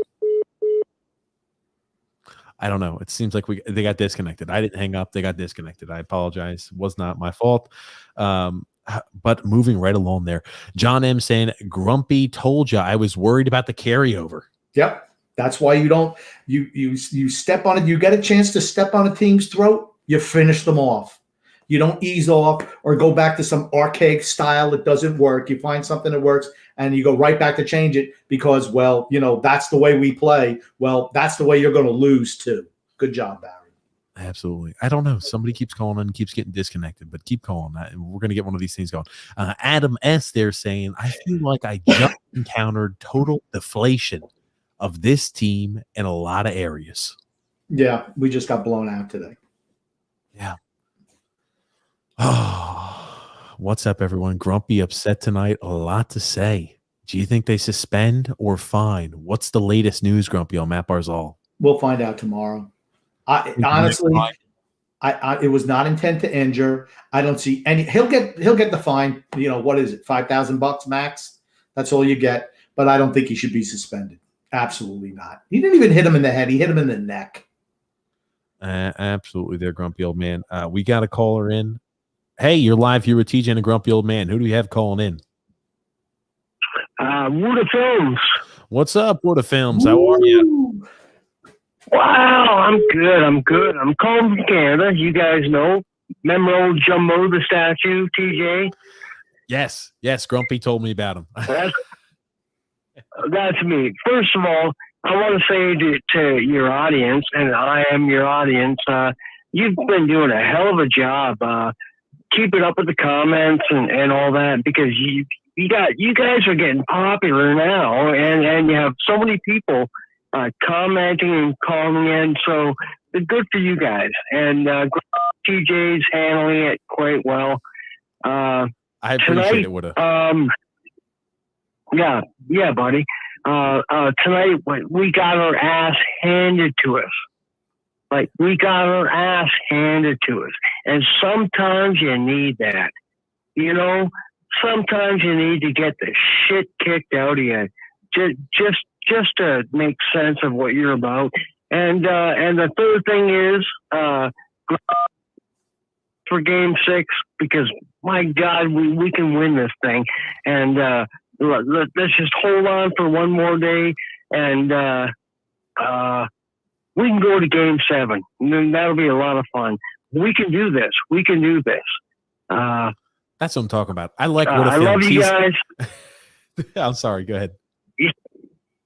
Good. But let's go to Game 7, right, boys? Let's do it. And then Exactly. the last potential game at Nassau Coliseum, we're not going to fall asleep. No. So let's push this to Game 7, and that'll be a hell of a night. You know, anything can happen in one game. Let's just push it there. And Tampa Bay is obviously an incredible team. They nailed us tonight, but the Islanders are fighters, like you guys are. The Never Say Die podcast, and they ain't gonna die. So let's just hope that in Game 6 we push into a Game 7, and then anything can happen, right, guys? Absolutely. Exactly. Grumpy, And Woody, I I just want to say, you guys. Thank you so much. I look forward to this podcast after every game. Sometimes if I have to tape it, I don't get to you guys live, but I love to. And let's just have some faith through Game 6. Let's kick some ass, and hopefully Wallstrom plays. So let's. Absolutely there, Woody. Thank you so much for calling in. We appreciate it. I know, Grumpy, you wanted to say something really quickly there to Woody. yeah, I just want to say thank you for the kind words, Woody. We love you, and whenever you send us our comments, and that's the first time we talked to you today, so it was great. Yeah, absolutely. Yeah, I had to call in tonight. I had to. We're just getting. I mean, really, it's so intense. We're having a lot of fun. Really, we've done a hell of a lot with a team that wasn't expected to do what we're doing, and let's do it in Game 6 and have some fun in Game 7. Love you guys. I love you guys. Thank Look forward to every week. I know you're growing. Like I said, oh my God, TJ, you're keeping up with the comments. That's awesome, because you're getting thousands of them now. So good for you. Thank Love you guys. Thank you so Thank much, you. Woody Films. We appreciate the call. Yeah, Awesome. Steve. Oh, hey, Steve, you're Hello? live here with TJ and the Grumpy Old Man. Hey, so my thing I wanted to say is that this is the first time I'm actually getting second thoughts about Barry Trotz and his coaching style. He got us this far, but this is not working. He's not going to change, is he? Nope. He's not going to change. He's And, okay. All I have to say, Steve, is he won a Stanley Cup with Washington, and they couldn't show him the door fast enough. I mean, why did he win a Stanley Cup? I think he won it. I think Look at a guy like Ovechkin. Oh. Well, I Right. think you give any coach that kind of talent, you can win. But this is a team that you need to really strategize. This idiotic strategy of trying to win every game 1-0 is not going to work every night. You know, I mean, and Tampa had answers for everything. Yeah, we struggled. We struggled to score goals against Tampa. We have the last 2 years in the playoffs. We don't score a lot of goals with them against them. So if we go down 2 or 3 goals, I mean, it's pretty much all she wrote. Just looking at the trends and looking how we played against him the last 2 years. I don't have necessarily doubts about Barry. There are certain things that he does that rubs me the wrong way. I think, they're small, they're minute. Remember, he has limited ability and talent on this roster. Think about it. If you were to tell me if Barry Trotz, and again, the series isn't over, if the Islanders win the Stanley Cup with Leo freaking Komarov on the first line, with Travis, a 35-year-old Travis Zajac on the third line, Andy Green out there on defense, and looking at the roster here, I will tell you one thing. I told Grumpy this before the game started today. They should go ahead and make a gold shrine to Barry Trotz as the best coach that's ever lived. Yeah, then Trotz is a genius. I know, Grumpy, I'm sure he wants in to that case, Trotz is a genius. But, that's like taking a team of enforcers and winning a cup with them. But the problem is that hasn't happened. So, I mean, the real thing is that if you give John Cooper this team, if you switch benches, what would John Cooper have done tonight? There would have been fights. What kind of lineup? They would have had fights tonight. They would have had a different lineup in the first place. He wouldn't have allowed this to happen to start with, right? Right. He plays a different style. John Cooper plays a different style. Yeah. TJ mentioned how Leo Komarov. Yeah. Sorry, go ahead. Okay, yeah. TJ mentioned earlier how he called and he said, if Barry Trotz does this, he wins with Leo Komarov and Travis Zajac and Andy Green, we're going to build a statue. We went out and got our ass kicked after that 8-0. So I don't think let's pump the brakes on the statue building at this point in time. All I'm saying is here, look at it like this. I've told you this before. I really don't think Cooper is as important as other coaches are around the league.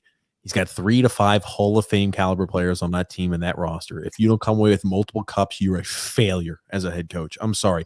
You're going to look back on this Tampa Bay team and say, Vasilevsky, first ballot Hall of Famer. Kucherov, first ballot Hall of Famer. Victor Hedman, first ballot Hall of Famer. Stamkos, first ballot Hall of Famer. You're going to be looking at the team and saying, holy shit, look how many Hall of Famers we played against. I'll give you another one. And what if it was Rod Brindamore? I mean, any other coach, they would have not just stubbornly stuck with this lineup. There's no point. I know people say, well, Trotz got us this far, and he did get us this far. Without Trotz, we're not here. But the problem is, there's no point getting here if we're just going to diarrhea all over the whole stage in front of the whole world to see. All the other teams are resting up for next season, getting ready. Here we are making fools out of ourselves. What was the point of this game if we're going to stick to this old system? And really, our method is here's our strategy. We shut everybody out 1-0. If not, we're dead. How does that make any sense? It doesn't. Or am I just getting emotional? That's okay. Maybe I'm just emotional. Don't feel bad. I get emotional too. Don't feel bad. Thank you so much for the call. We love you. Thank you. Have a great night. Thanks, Steve, there for the call. You as well.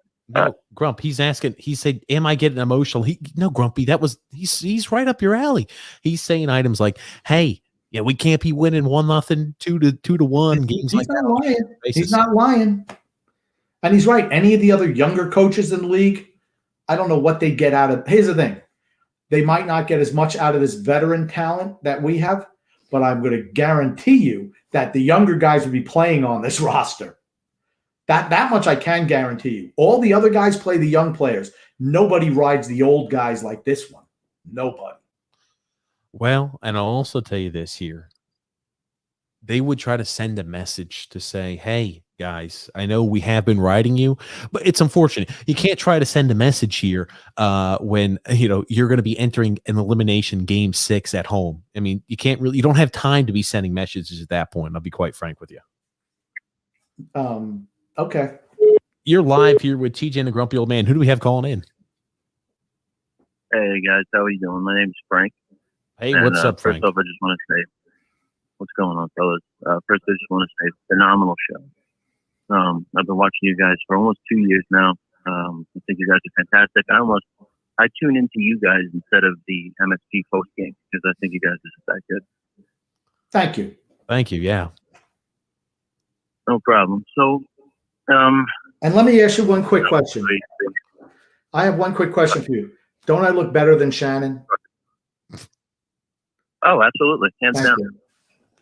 Thank you. Hands down. Absolutely.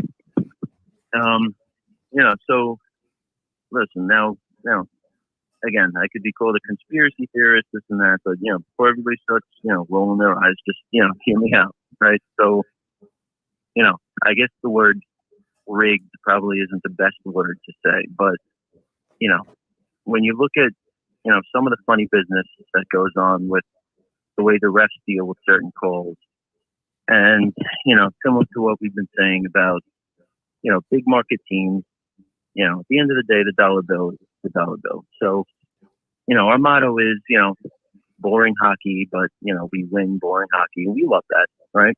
Yeah. But, majority of the watchers, they don't want to see that. So, I don't want to say this conspiracy, but, I've seen too much stuff that makes me lean towards some kind of funny business going on. And, not to say that we can't win, and, nobody in the world hopes that I'm wrong more than myself. But, not just the calls, but, you look deep into it. You take a look at what they did to Canada the past 20-something years, and then you take a look at, they want American eyes watching, right? So they want to sell it in America. And I think that, when you look at a team like Vegas, they're shiny, they're a new toy, they're exciting.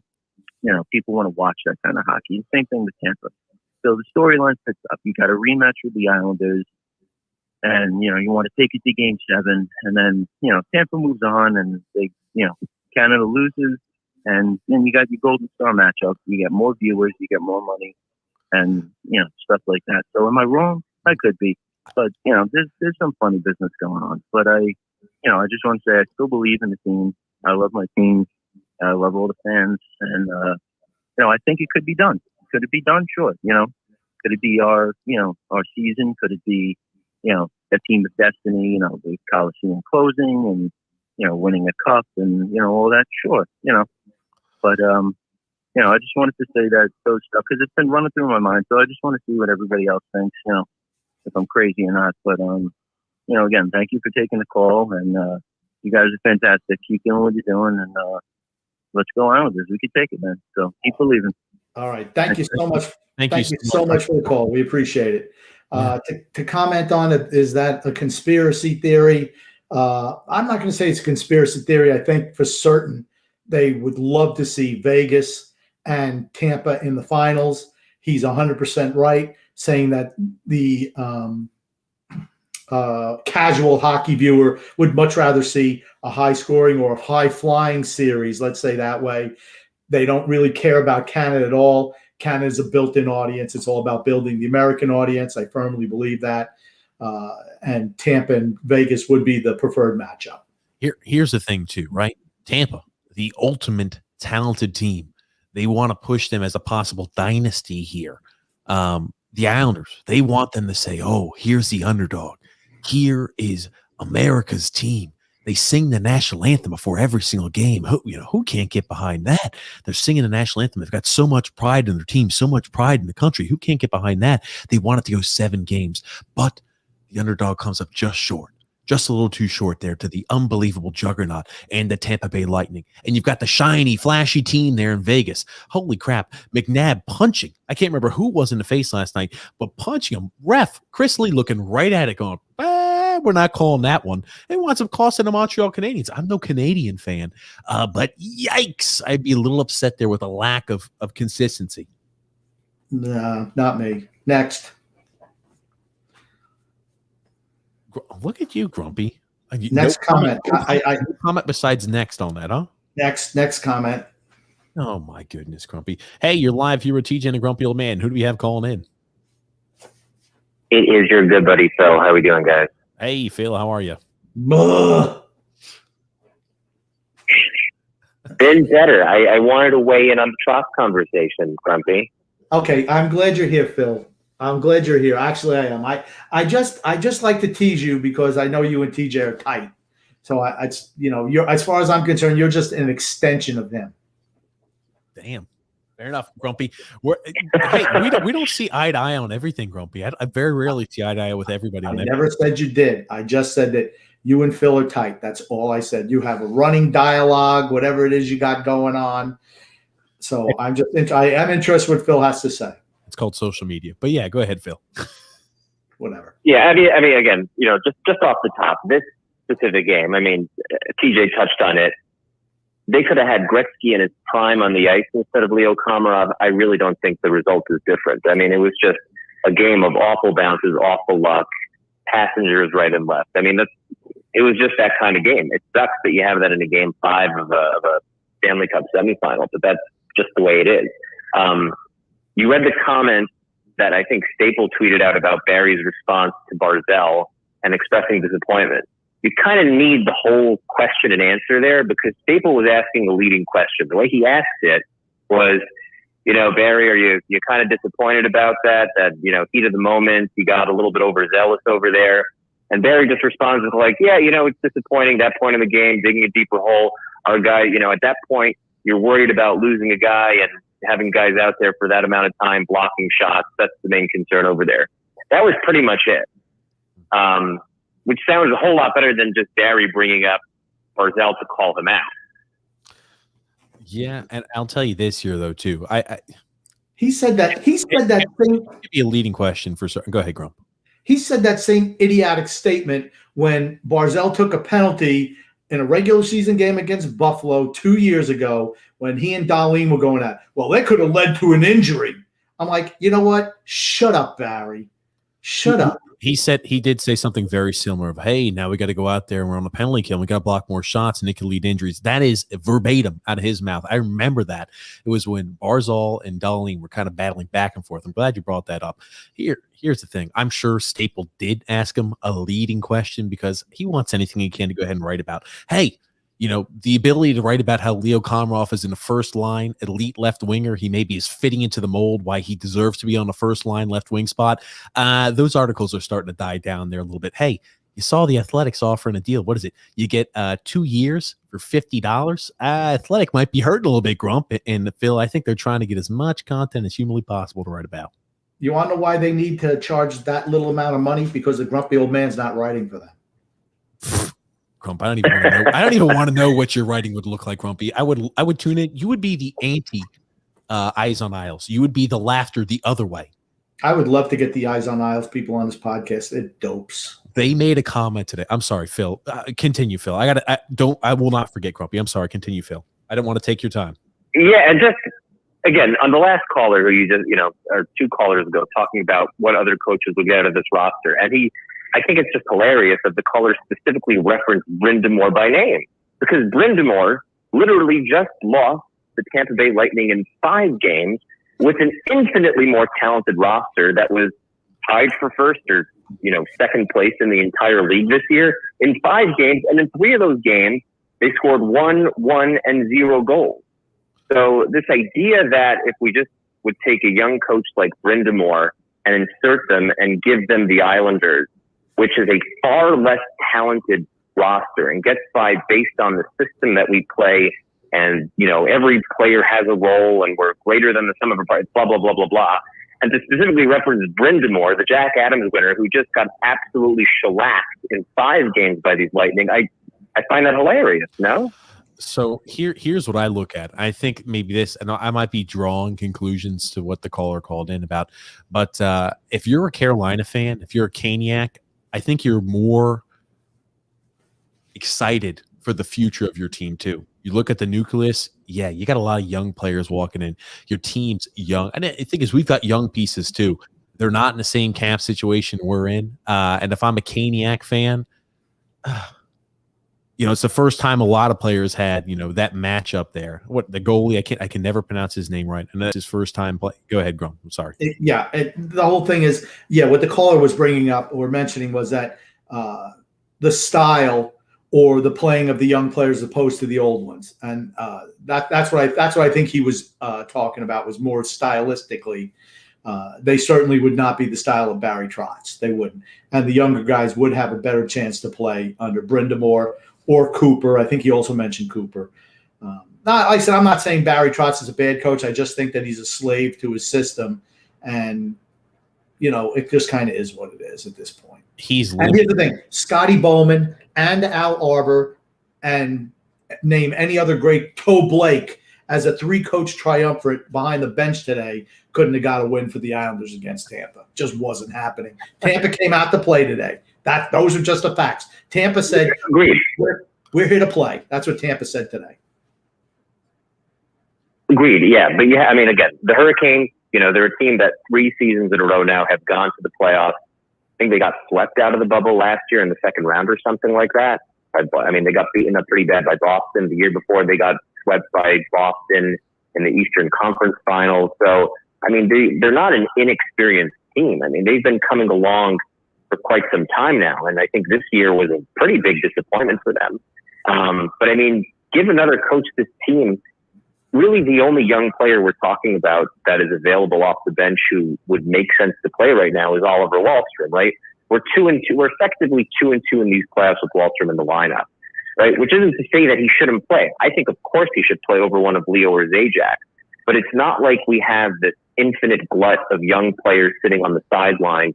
So it's just like head scratching why these 3 or 4 people aren't playing. Like I remember last year, we were playing the Flyers, and what's his good name? Alain Vigneault. He scratched Farabee, I think, for the last 2 games or something like that. You know, Trotz isn't the only coach in the league that, you know, defers to veterans in these types of situations. But I mean, listen, in Trotz's first year here in 2018, 2 of the players in his top 6 were 21 years old. You know, he took Levy and Boychuk, which was the top pair the year before, and he said, you veterans are going to be my bottom pair. I'm going to have this pair of 23-year-olds, Pelican Pollock. This is going to be my top pair. So I don't think it's exclusively that he just disregards young players and throws them out. I think everything is a different situation. Right now, we're just drawn to one particular young player who unfortunately came out of the lineup towards the end of Game 5 versus Pittsburgh and hasn't been able to make his way back in because, for the most part, they've been winning. Yeah, okay. My comments on that are like they always are. Barry Trotz made no secret that he wanted to keep Nicoletti last offseason, so it cost us Devon Taves. That's a mistake. Then you say, we're mentioning how, we don't have a bunch of talent in the minors, which we don't. That's what happens when you're trading around first-round draft picks and making bad draft picks when you do have first-round picks by picking grinder types like Holmstrom as opposed to offensive skill players. And that all slides into Barry's system. He doesn't want those type of players. If he could get rid of Matt Barzal and get a Mark Stone, he'd do it in a second because that's his type of player. That is his type of player. It's not Matt Barzal. Playing flashy hockey is not Barry Trotz's style. Everyone knows that. And there's nothing wrong with that, but I'm just saying, he likes a certain player, and Lou has gone out of his way to obtain that type of player. So thank you, Phil. We love you. And, hey, have a great night. Thank you, guys. All right. Thanks, have a great night. Bye. Thanks, Phil, for calling in. Yeah, Grumpy, I'll tell you this much. I think I more side on that opinion to where this team, and I think the team is tailor-made for Barry Trotz. I really do. It is. I'm not saying that Barry's the best coach in the league. I believe he's going to be a Hall of Fame caliber coach. I really do honestly believe that. I think he's had an outstanding short career here so far with the Islanders. I would not trade him in for anything at this time period. That being said, the team's tailor-made for him.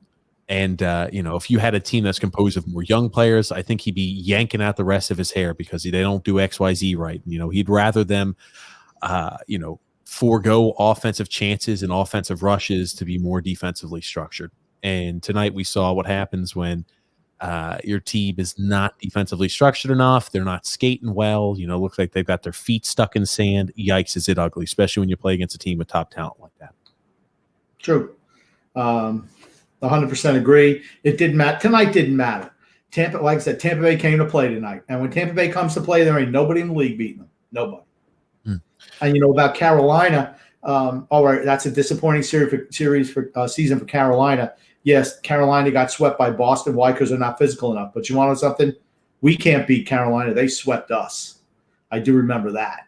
I do remember we did get swept by Carolina. And the thing is also, when I look into Carolina too, I think, hey, their team, their nucleus is young. I'm thinking Sebastian Aho, 23 years old. I mean, Svechnikov, 20 years old there.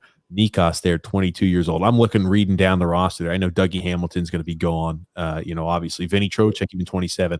I'm looking at the team. They've got a lot of young nucleus that are their top point performers. For the Islanders, it's not a lot of the young guys who are the top point performers. It's Matt Barzal, and you've got your Josh Baileys. When healthy, you've got your Anders Lees, your Brock Nelsons, your Jordan Eberleys. I'm looking at the point producers. I'm looking at guys who are mostly, above 30. And that does, for the future of the team, that does worry me a little bit. It means, hey, our window, and nobody's going to deny it, our window is finite this year and maybe next year. Other than that, you're starting to see that window narrow unless we're able to go ahead and find, the right ways to offload some bad cap. Yeah. And the one thing you have to remember is, forget it. You went on so long, I forgot my point. Sorry. You're still going to go with it. I love it, though. I will say this much, guys. We go live every single Islanders post game here, the remainder of the playoffs. So again, if you like the content, you want to see more, make sure you subscribe, make sure you like and follow there on Twitter, as well as wherever you listen to your podcast to. You can also check out there our other podcasts, general sports podcasts, just mostly hot takes there for TJ and the Grumpy Old Man. That link is in the description below. But getting back to the comments here, John M saying Ruda must be from the country where he has a heavy soccer influence. Yeah, and he went to he probably plays the same team as Brock Nelson, who collapsed like a deck of cards today. They're getting tapped in the chin. Well, I'll tell you one thing, after the end of the season goes down, it must be Kucherov, Ruda, as well as Brock Nelson, all hanging out, having a good old time, sipping on beers, sipping on daiquiris is what they're doing out there. They get a little check there. Whoa, here's the thing. You might try to pick on Brock Nelson, call him soft. I don't give a crap. Sell it. I see Kucherov selling every single touch and tap, getting every call his way. All I got to say, if you're going to say that about Nelson should sell it, you can't complain when Kucherov sells it. That's all. I'm not a fan of selling it, but when I see other teams do it, you've got to match whatever bullshit they're throwing out there. I'm not a guy who wants to sell shit, but when I see Kucherov selling first game, second game, game 3, game 4, I'm seeing him sell every single game, and I see Ruda laying down. I think he got hit in the chin. I see a lot of comments he got hit with the glove. I thought he got hit in the chin with a stick. I'll have to look back through it again. But here's the thing, man. You take a lot of sticks to the face. I'm still shocked, though. He fell. I really didn't think Matt Barzal had that much pop to his cross check. Yeah, I'm going to say, now here's the thing. I think he got hit a little bit harder. I think he's got a glass jaw, but here's the thing. Why I'm always the same is I called out Kucherov for flopping. I called out Barzal in the last couple of years when he was flopping, and I'm calling out Brock Nelson tonight when he was flopping. I call it all out because I hate all of those things, no matter what team it is. I hate the floppers. This is not South American soccer. This is not Brazil versus Argentina? No, it's not. Godzilla. I think this is Steve. He said, for the first time, I have questions about Trotz. Trying to win every game 1-0 is a stupid strategy. And the league has changed there a little bit. You do see majority of teams, hey, if they have a good goalie, they'll ride them. But for the most part, you got to have the ability to score. I mean, Vegas scoring boatloads. But hey, when Marc-Andre Fleury struggles a little bit, they roll in Robin Lehner. They say Lehner, he's still in his head. I saw them asking questions. Who do they roll out there? They roll out Marc-Andre Fleury, for the next game, or do they roll out Robin Lehner? Roll the freaking hot hand. Roll out Lehner. Okay, Fleury wasn't a cold hand. He made a mistake behind the net that cost him a goal. It wound up costing him the game.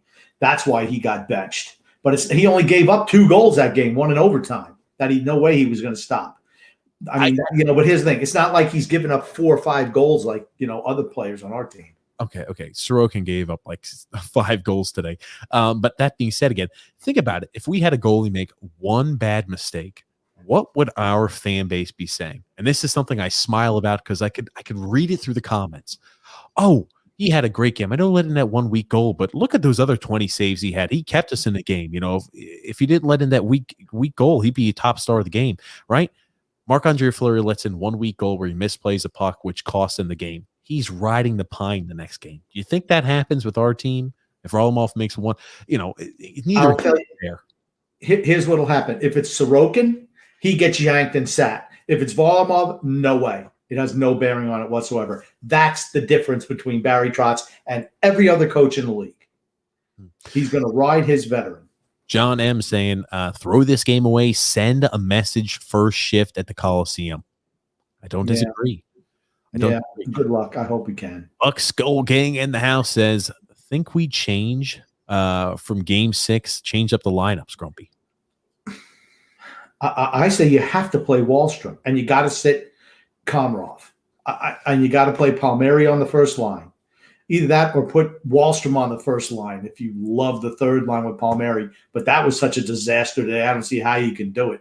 Honestly, Zajac can't play against Tampa either. He's getting run around out there. He just, he's 36 years old. He just can't keep up anymore. Tampa's skilled. They can all freaking skate, and they expose us. What are the teams that give us a problem? This was my point earlier about Carolina. What are the teams that give us the biggest problems? The teams that can really skate and forecheck. They give us a tremendous amount of problems. They have since Barry Trotz has been here. The teams that can skate really give us on a heavy forecheck, really pound us. And that's what you're seeing now. That's why Carolina swept us. They played the same system. Fast in the neutral zone, get into our zone, press the advantage. That's what Tampa's doing this season. When teams score on us, they have to win the neutral zone battles, and they have to score in transition. You don't see a lot of teams scoring on us after they set up, after we get in our defensive structure, I'm going to use basketball terms, after we have a chance to set up our half-court defense. That's not how teams score. Teams score against us in transition like that, and when you've got unbelievable skating abilities, and when our team shows any sort of weakness like that, unfortunately, they're able to cash in because, in transition, if we're not winning those battles, yikes, we're wildly out of position like we saw tonight. Eddie chiming in saying, I don't know what went wrong. I don't know also why Leo is still in and Wallstrom is still sitting on the bench. Hey, what was that show with Robert Stack? I don't know, something with mysteries. Unsolved mysteries. That's what it is. Unsolved mysteries. Oh, goodness gracious. Godzilla also saying, we got out-coached. Maybe a little bit, but we got out talented. We're talented. Yeah, I think the talent just shone through there today. And here's another thing too. We talk about the motivation the team should have when they're coming out there and playing like they did tonight. Man, oh man, Sergachev made one of those stupid freaking idiotic comments that I would tear a player apart for to social media. He said, "Oh, we're really not concerned about what the Islanders do. When we play our game, there's not a single team that could go out there and beat us." He ain't lying. He ain't lying. He's not lying. When they play their game, there's no team that can touch them. I'm just saying it should motivate the hell out of the Islanders when they see comments like that. I think it used to motivate me when teams used to do that type of crap to us. So okay. You know what though? He's right. The whole thing is they played him wrong all season, the whole series. Run him, get under his skin. They did maybe a little bit. One game we won, game one, right? They did that a little bit. And then they eased off. Then they do it a little bit in another game. And every single time he goes for it, every single time. But we haven't played that advantage. That's just not smart on our part. What if Films there saying, Grump, we're scrappers. You know that if we can pull one more out at the Nassau Coliseum, we go to game 7. True. Absolutely there. And then Godzilla also saying there, it's ridiculous that Wallstrom's sitting on the bench and Leo can play. Tonight, the chickens came home to roost. The chicken's coming home to roost, Bobby Boucher. Oh, goodness. Nick D there saying, just want to say hi, TJ and Grumpy. I have no words for this one. I appreciate both of you two and the work that you do. Thanks, guys, and let's go Islanders. Thank you there, Nick D. We do appreciate it. Again. Yes, we do. Absolutely. John P. They're saying utter embarrassment. Enough said. True. Tom White saying, somebody get Grumpy some blood pressure pills. Not too much good to talk about tonight, Grumpy. Do you have your blood pressure pills, Grumpy? I don't need blood pressure pills. They figured you're going to be going off. You're going to be DEFCON 1. These are all comments made earlier on. Oh, okay. William C. Remember, Grump, always do these earlier one comments. William C. saying, no way Tampa wins game 6. They will get murdered. I don't know about that, William. I hope you're right. And then Ariel C. They're saying absolutely atrocious defense. Neither goalie was at fault tonight. Another keen observation by Ariel. Yeah. Eli also said there, every game counts the same. And an 8-0 loss, the same as a 2-1 triple overtime loss. Still disappointing to see how we fell asleep after the third goal. 100% agreement. Grumpy. Adrian saying, hey, TJ. Remember when I told you that Tampa was going to win 7-0, then it was 8-0? Adrian messaged me before the game. She's like, hey, TJ, I am a Tampa Bay Lightning fan, and I think the Lightning are going to beat New York Islanders 7-0. I said, Adrian, get the hell out of here. The Islanders are not going to lose 7-0 to the Tampa Bay Lightning tonight. I said maybe we're looking at a 3-2 loss or a 3-2 victory. It's going to be a close one. And the Islanders shit the bed and wound up losing 8-0.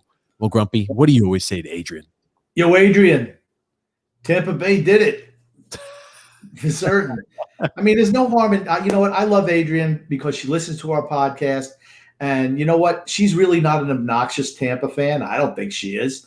I mean, I know she mentioned she was a Tampa fan last time, but you wouldn't even know that by listening to us. I mean, she's certainly not one of those jerk fans that, you know, for a lot of other teams, that's for certain. You know, and you know, I guess she didn't realize that Cooper wanted to go for 2 after that touchdown. Hey, you're live. You were teaching a grumpy old man. Who do we have calling in? Hey, this is Kevrock. Hey, how are you? Hey, doing good, doing good. I just wanted to say that, you know, yeah, the game got out of hand, and they obviously took it to us. But if you look early on in the game, right, you had the first goal, it pops right out in front for Stamkos. A little bit of puck luck there, goes right in. The next one goes off a green, goes in. We're not the kind of team that's built to come back from like 2-3 goals. We roll the 4 lines. If we keep the games close and keep them, it doesn't have to be a 1-0 game, but you keep those games close and you roll the 4 lines. Yeah, I know when Tampa plays their game, they're very hard to beat, but I think we're giving them a little bit too much credit there. We had a double post that would have got us right back in the game. There's a little bit of puck luck that's also involved in there. I don't think the effort was as sour as we make it out to be. The issue I had, and again, I don't think it's the tired leg or the empty gas in the tank. I just think we weren't prepared. And that's the part that drives me insane. And when we went down 3-0, I didn't see the normal reaction we see out of the Islanders. We might go down sometimes in games, but it's like, hey, we'll go down 3-0. And hey, we start taking it a little bit to the other team. We got outshot still tonight, you know, by the end of the game, 2-1. You know, I understand we're on the penalty kill an awful lot, but you know, in the third period, there was nothing I could point at and say, oh, yeah, you know what? This is something we can build off of. This is some momentum going into the next game. I don't really think we had any of those dangerous opportunities. It wasn't like, hey, we've got a legitimate chance to score a few goals here. We got a chance there to start putting some momentum forward. So game 6, we've got a little bit of positive energy going through. I didn't see any of that tonight. And I think that was discouraging. That's true. What bothers me more, though, is not so much getting outshot, because a guy like Vasilevsky, like he excels when you throw more shots at him. It's more the quality of the chances than it is the actual shots themselves, so I'm not too worried about that. The physical play I thought was lacking. I would have liked to see a little more physical play. That's the only way we can beat them. We have to out-physical them. Get them off of their game. You cannot let them skate at you. Yeah, sure. One last thing I'll say to give credit to Tampa is I think I noticed somewhere around, I want to say like middle of game 3 or beginning of game 4, I noticed a change in the way that Tampa played their game. They weren't doing like a run and gun style. I think Cooper realized like his roster, talent-wise, was better than ours, and they tried to beat us at our game. They were doing a little more of the dump and chase because I think we capitalized better on the call the neutral zone, dump and chase, and beat them to the puck and win the battles. I think somewhere around the middle of game 3 into game 4, they started to change their style and started to beat us at our own game. And that was more disheartening than losing 8-0. That was game 3. That, without a doubt, that was game 3. I thought game 4, they went back to trying to get fancy along the blue line. And today was like the Germans invading freaking Poland. I mean, it was a blitzkrieg. Oh, goodness gracious. Thank you so much for the call, though. Thank you so much. Thank you there, Kev Rock. All right. Good job, guys. Thank you. Let's go. Oh, sorry. I cut you off there, Kev Rock. I apologize there. I know you're about to say, let's go Islanders, but I'll say let's go Islanders. I'll say it there for you, Kev Rock. Yeah. When I watch this game, I get the feels of, hey, is it as bad as, the Russians beating the pants off of, I think it was, what was it? The NHL All-Star team the year before they lost to the United States there in the Olympics. Well, I remember them like 7 or 8-0. They absolutely dominated. No, it wasn't. They beat the NHL All-Star team. It wasn't that bad. I remember them beating the U.S. Olympic team 10-3 just before the tournament in 1980. They blew doors on them. I think they scored 10 goals. I think they only had like 4. I know I'm exaggerating. I said like they only had 14 shots on goal, but it was brutal. It was brutal. Yeah. That's what it was like. That's what it was like today. Really. Oh, goodness gracious, Grump. Yeah, and I'll tell you, it's it's big game 6. Hey, you're live here with TJ and a Grumpy Old Man. Who do we have calling in? It's the Buck Skull Gang announced in the chat. What's up, Buck Skull Gang? How are you? I'm a Bolts fan, but man, we just got lucky today. It was just plain luck. We just got lucky today. Like unless we win Game 6, we already know.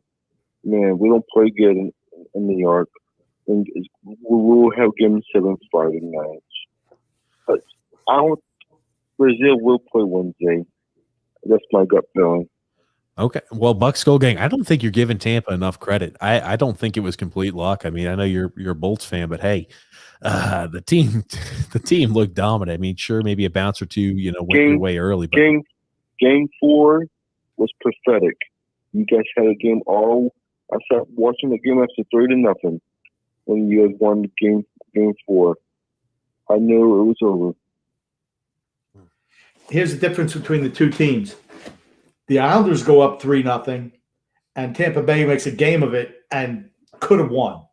We go down. The Islanders go down 3-0, and we get shit canned and lose 8-0. That's the difference between the two teams. So, and just remember that Tampa is 6-2 on the road this playoff season. That's pretty darn good. Yeah, okay. It is good. But look at this, Brazil. Do you think Brazil will going to play Wednesday? What do you think? What do you think the hockey league is going to do? Your honest opinion. What do you think the NHL is going to do? I think that was a bogus call. That was not really a 5-minute major. That was bogus. He really did nothing. I really don't think he really did nothing wrong, but he was just upset. I'll let you take that, Grump. Yeah, I don't think that should have been a 5-minute major. I thought that was a bad call. It certainly was not intent to injure, and he should not get suspended for that. I'm sorry. I don't think so either. He might get a fine. Maybe, hey guys, maybe it was payback when it was Game 3, Game 2. I don't remember when the Palat went to the penalty box. Remember when the Palat? Yeah, I remember when. Yeah. It was went to the penalty box remember when you got the goal? Maybe that was payback. I don't know. I don't know if it was payback per se. I think it's one of those items to where I don't know. I'll be Twitter crazy. I don't know.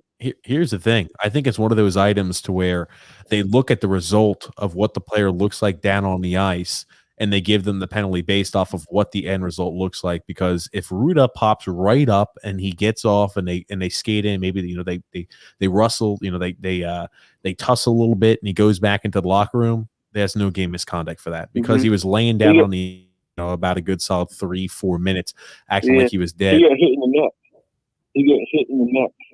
According to the video, according to the replay, he got hit by the neck. Oh. I'm not sure on that. I did see that there towards the face there. Buck Skull Gang in the house. One more comment, my friend. What else you got there for us? Okay, man. But I think we get thoughts. What is the chances Brazil play Wednesday? What's your chances? 50-50, 40-60, maybe 90-10, 80-20? I think 100% he plays. I think he plays 100%. Okay. Yeah. Buck Skull Gang, you heard it there from Grumpy Old Man. You? How about you? Yeah, Buck Skull Gang. I'll tell you this much. I think Barzal is going to play. I think we're sitting at about a 95% chance he plays, maybe a 5% chance he doesn't. I think the league wants, if at all possible, to go 7 games. I think, the Islanders are going to do what they need to do in Game 6, the last game in the Coliseum. All the hockey league can be something stupid that can't do one Game 6. It can be something stupid, probably. I don't know. Or they can do some old biased refs.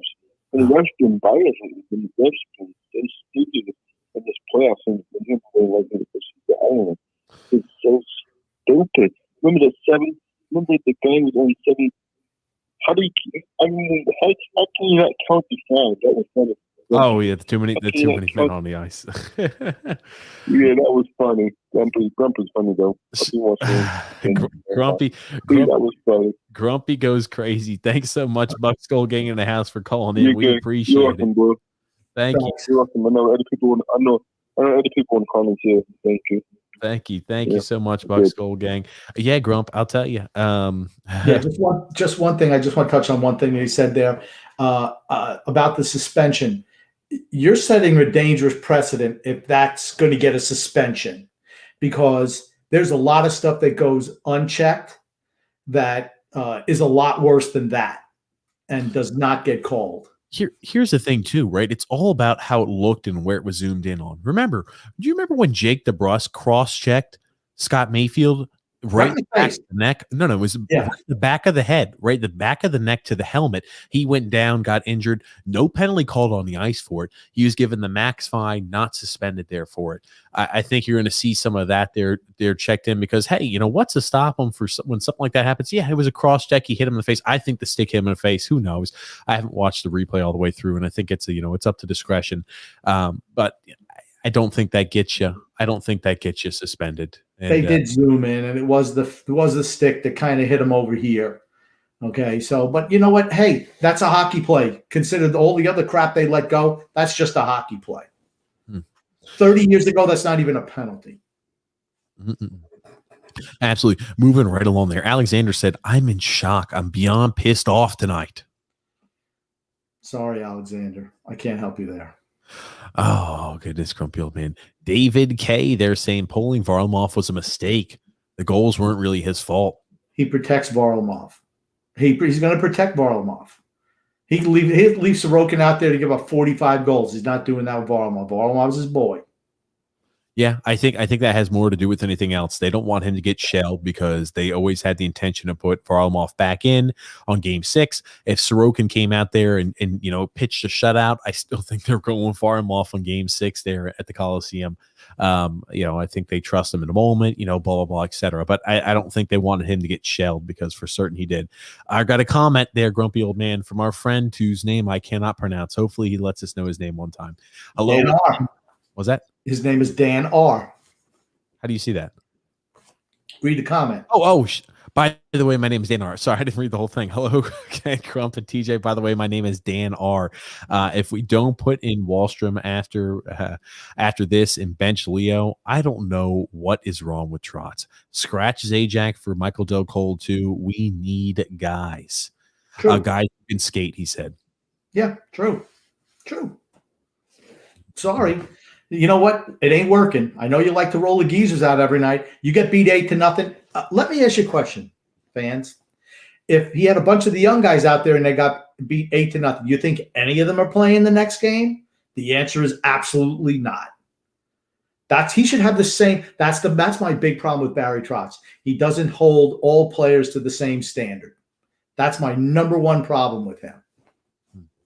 And again, we're getting nitpicky about it because there's a lot of things he does well. There's just certain bugaboos that irk, I think, grumpy old man. There's certain ones that irk me. Again, like any type fondness. What is it? Fondness makes the what? Makes the heart grow fonder. So I don't know what the heck you're talking about. I screwed it up. I don't know. I was looking for a metaphor there, but it didn't work. I'm sorry. It's late. It's 1:00. Godzilla also said, "Does it matter if the Islanders pull off another miracle on Long Island? Does anybody really think we can go back to Tampa and win?"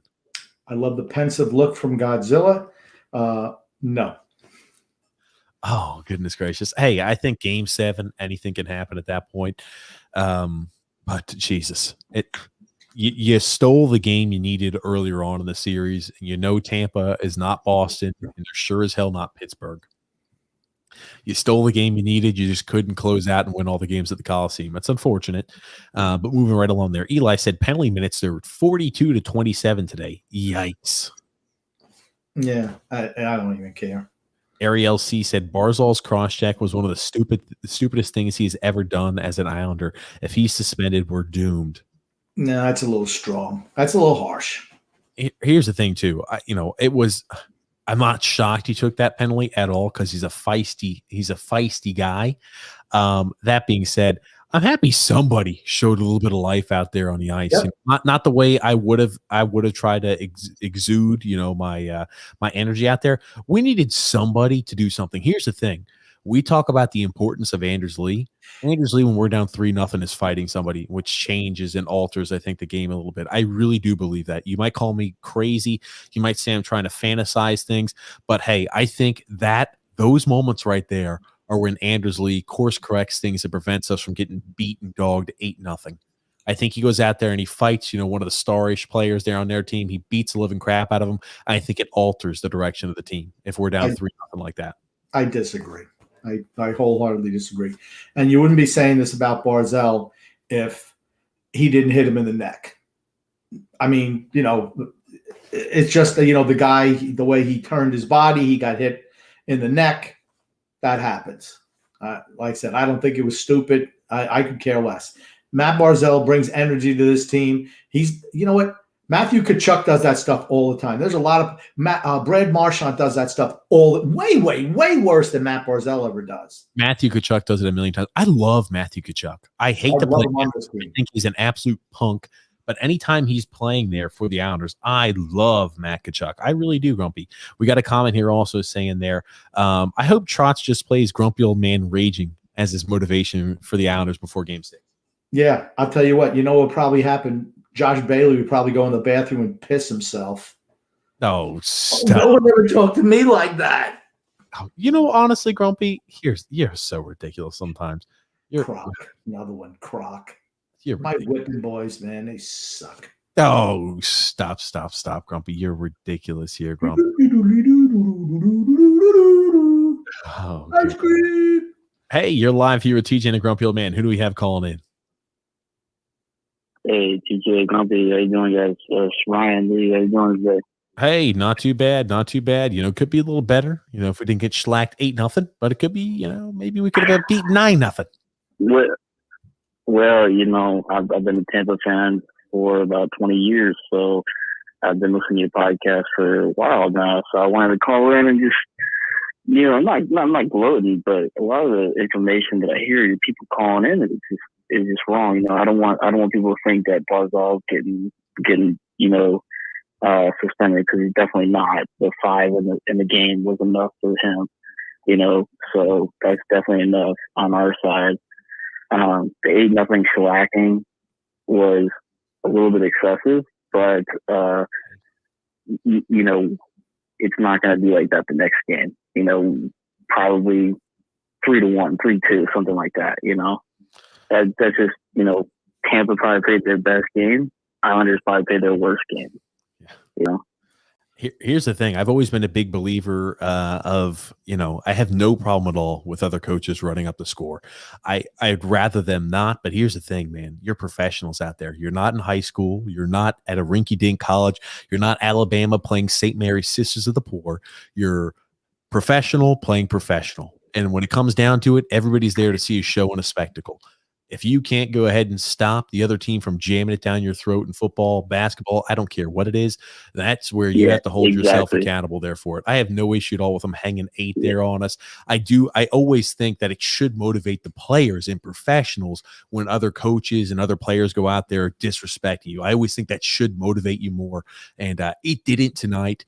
But hey, man, if the Islanders want any chance, they have to come out with a completely course direction. I thought that with Pelech saving that goal last game would fire them up to almost, come up with a big opening in the next game. But I think when Stamkos scored that goal 45 seconds in, I think that just depleted all of Islanders' energy. I don't know. I looked at, the TV cam, panned to, if you go back, it panned over to Barzal, and he just looked defeated.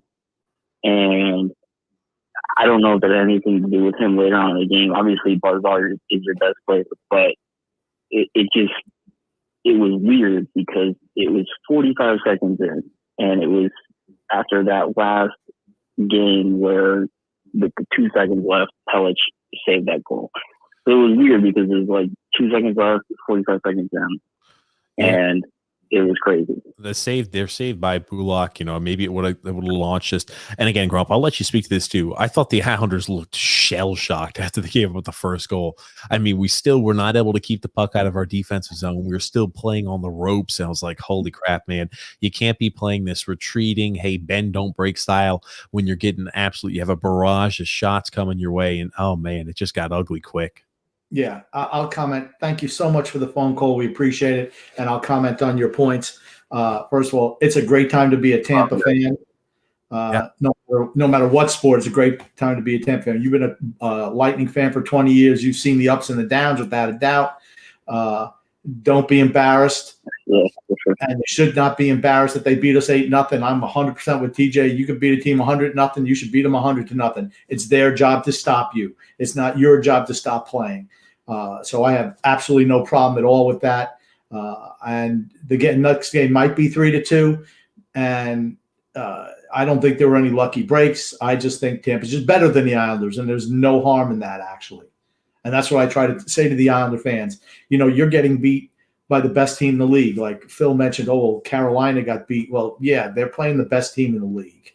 And Tampa Bay is the best team in the league by a long shot. And I think people forget that, like they don't realize that it's crazy. It is, being a Tampa fan, like we have not been good for so long, but it's crazy because the last, 5 to 6 years, they have been a very great team. And, people kind of forget that we're so good down here. I mean, yeah, definitely do we have a great salary cap situation, like no state income tax, and players want to come and play here for sure. But it's just a great place to play. Like the atmosphere, the owner. Like once we got that ownership with Jeff Finnick, I mean, you saw that turnaround. I mean, we've been to the playoffs every single year. So I mean, no shot to the Islanders. You guys have been. I mean, even last year, going back to the bubble, you guys were like our biggest challenge. I mean, even going like you're probably harder to play than the Stars.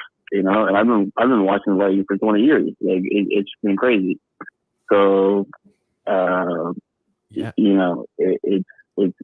nuts. But mad respect to the Islanders. I like you guys. I hope I put money on it going to 7. I hope we go to 7, but I hope I come out victorious. But you guys are great. I love you guys. I don't blame you. Thank you so much for the call. Thank you so much for the call there. And I'll tell you, even if you're a Tampa fan, hey, even if you're not an Islander fan, you got to check out TJ and the Grumpy Old Man podcast. We talk all things sports. And I tell you, if you're a Tampa fan, man, Grumpy Old Man cannot get enough of Tom Brady. So you're going to hear him and I just Tom Brady. So, hey. I respect greatness. I do. And that's why I don't hate Tampa Bay the Lightning. They're a great team. Everybody forgets Stevie Y built that team up, and then Julian Brisebois has taken over. And, it's just been a great job. Remember, they were the second worst team in the league when we drafted John Tavares, and they drafted Victor Hedman. Okay? Look at where they are with the talent base they have and where we are with the talent base we have. Which talent would you rather have? That's all I'll say. Here, I'll tell you this much. You forget too, like I know Tampa went through some rough times. I love looking back on the old, even the pre-lockout time period, back when they used to have, Marty St. Louis, Vincent LeCavier. I mean, holy crap, man. Tampa's they've had some good teams over the last 20 years, but they've also had some real bad teams though too. Moving right along there. Oh, goodness. Moving right along there. Alexander also saying it's so degrading to have them just drive right past the defense with ease. Yeah, that's but you know what? They're a team with speed. When they press the attack, those are the teams that give us trouble. I mean, they have since Barry's been there, and before that, it was even worse. Every team gave us trouble defensively. But still, those teams give us a lot of problems. Teams that can really skate and are aggressive on the forecheck always give us problems. Tom White said, our whole team shit the bed tonight. Goalies were hung out to dry. Couldn't agree more. Didn't matter who we had in net. We could have had Patrick Waugh in net in his prime. we still would have got shit canned. True. Dan saying, I believe we win in the Coliseum, but I'm not too sure we can bounce back and win game 7-2 after this. The only thing I have to say to Dan is, as long as the players believe it, we have a shot. Hey, hey, Grump, it only took us 2 hours in, and then we're starting to see a little bit more of a sunny demeanor. That's what I'm saying. Grump just has to work off some anger, and, after he gets through it a little bit, he starts smiling a little bit. He's saying, hey, you know what? Hey, I'd go to bed, and it's another day. I'm alive. I see there, says Godzilla, if the Islanders win game 6, they're winning game 7. Gotta love the positivity. Yeah, absolutely. Brett W. saying, okay, who let Butch Goring back behind the net and who brought back the fisherman jersey? Certainly felt like I was watching the late 90s era Islanders. Totally embarrassing. I don't know. I don't hate the fisherman jersey. Never have. Absolutely. Dan also said, on a positive note, Vegas got beat down by the Avs like this too in their series, but they still won. Yeah, that was game 1, though.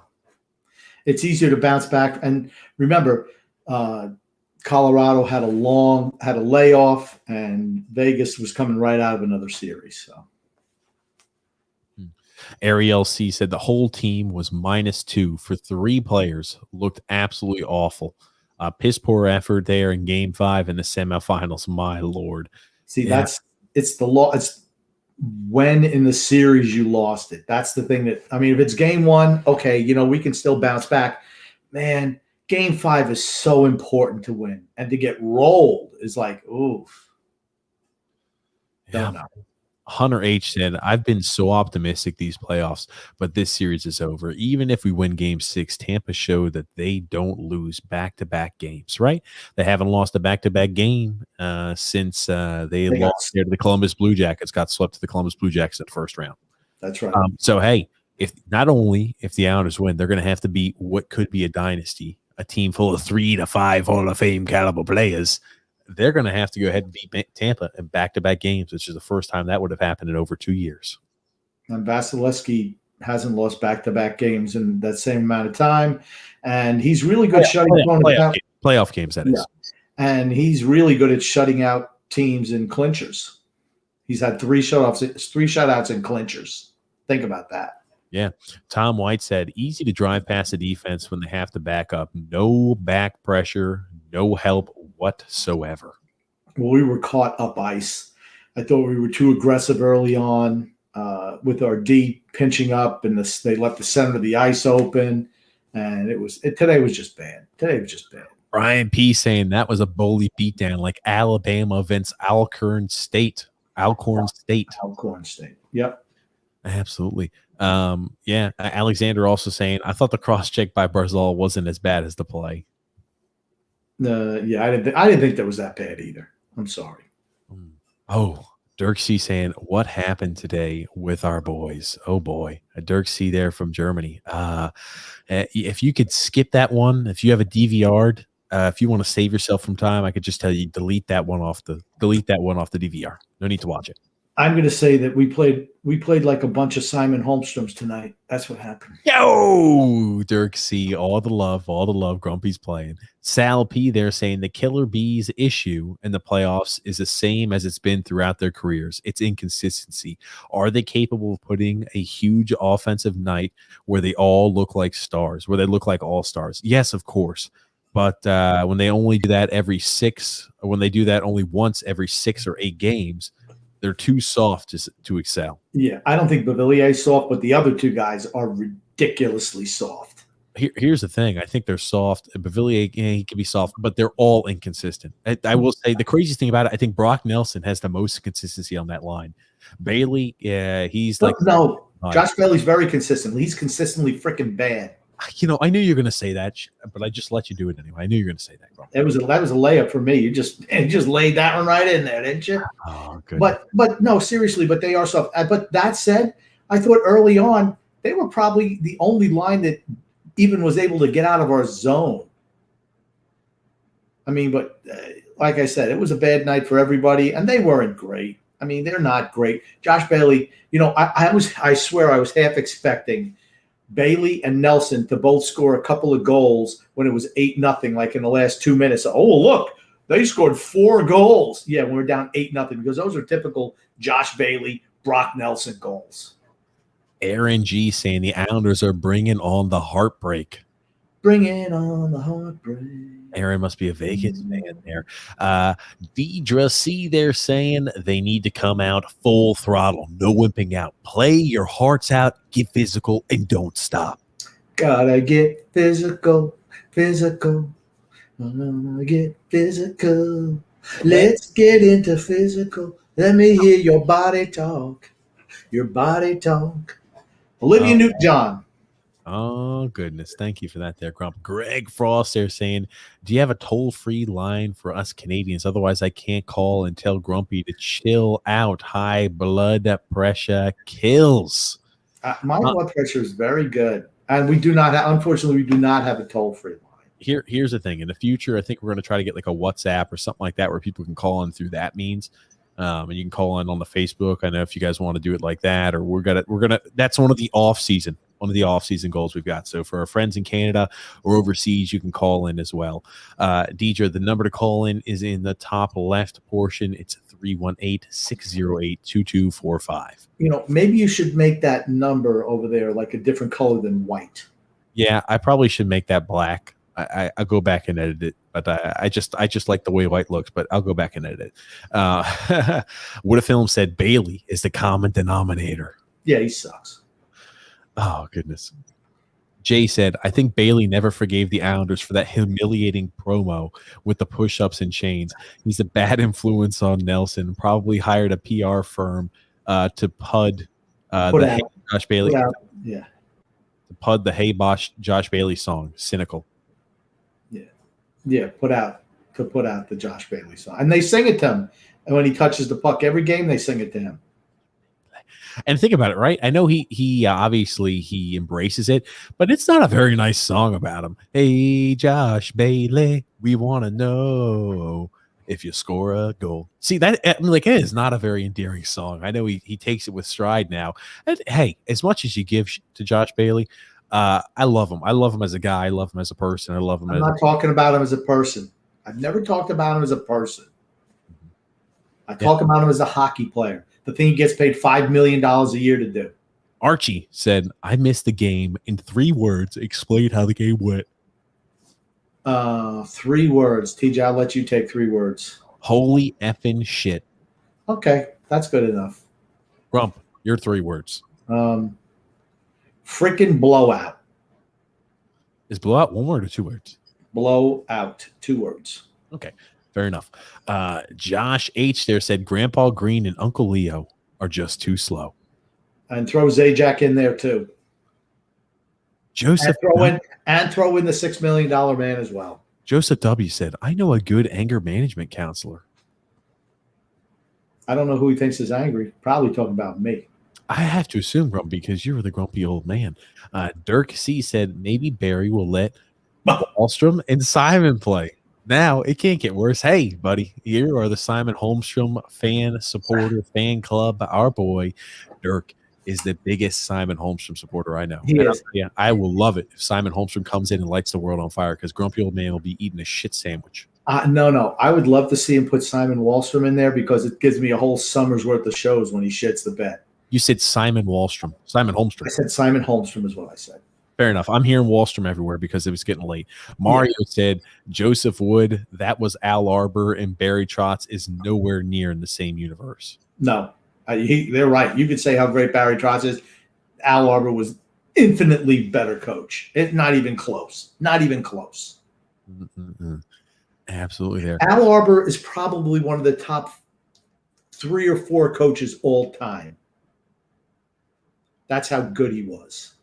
Yeah, absolutely there, Grumpy. Moving right along there. What a Film said, I don't know when the last time Bailey hit anything. He hit something last game. I thought in game 4 he was throwing the body around. No, he wasn't. No, he wasn't. The answer to that question is, put it back up. That's what she said. Next. Holy shit. I'll reread it one more time. I don't know when the last time Josh Bailey hit anything. Grumpy old man said, That's what she said. Holy shit, that's good, Grumpy. That is good. Hey, you find gems still 2 hours and 10 minutes into the podcast. Alexander said, TJ, Trotz said some things there in a post game. I think we covered those. And Greg Frost also said, the old guys have got to go. Everyone's starting to come around to my way of thinking. Like I said, I've said this for quite a while. Oh, boy. I just saw something flash up that's going to piss me off. No, this is earlier. No, I'm sorry. Finish your point, Grumpy. Yeah, well, everyone's starting to come around to my way of thinking. Get rid of the old. I got to get rid of the old guys. When we do the expansion draft thing, I'm going to tell you what. They're not going to be shocked with what I put on there, but I'm going to guarantee everyone's going to know my feelings for certain on what they should do. You are not like Lou Lamoriello. He keeps things close to the vest. Grumpy old man is very flamboyant about his points and very boisterous. Frank K said Trotz ripped Barzal. Yeah, I think it was. Yeah, Phil kind of alluded. That was kind of a leading question there. I just want to say one thing. Yeah, okay. He might be giving a leading question, but when Trotz wants to go there, he goes there. If he doesn't want to, he won't. So that's what he wanted to do.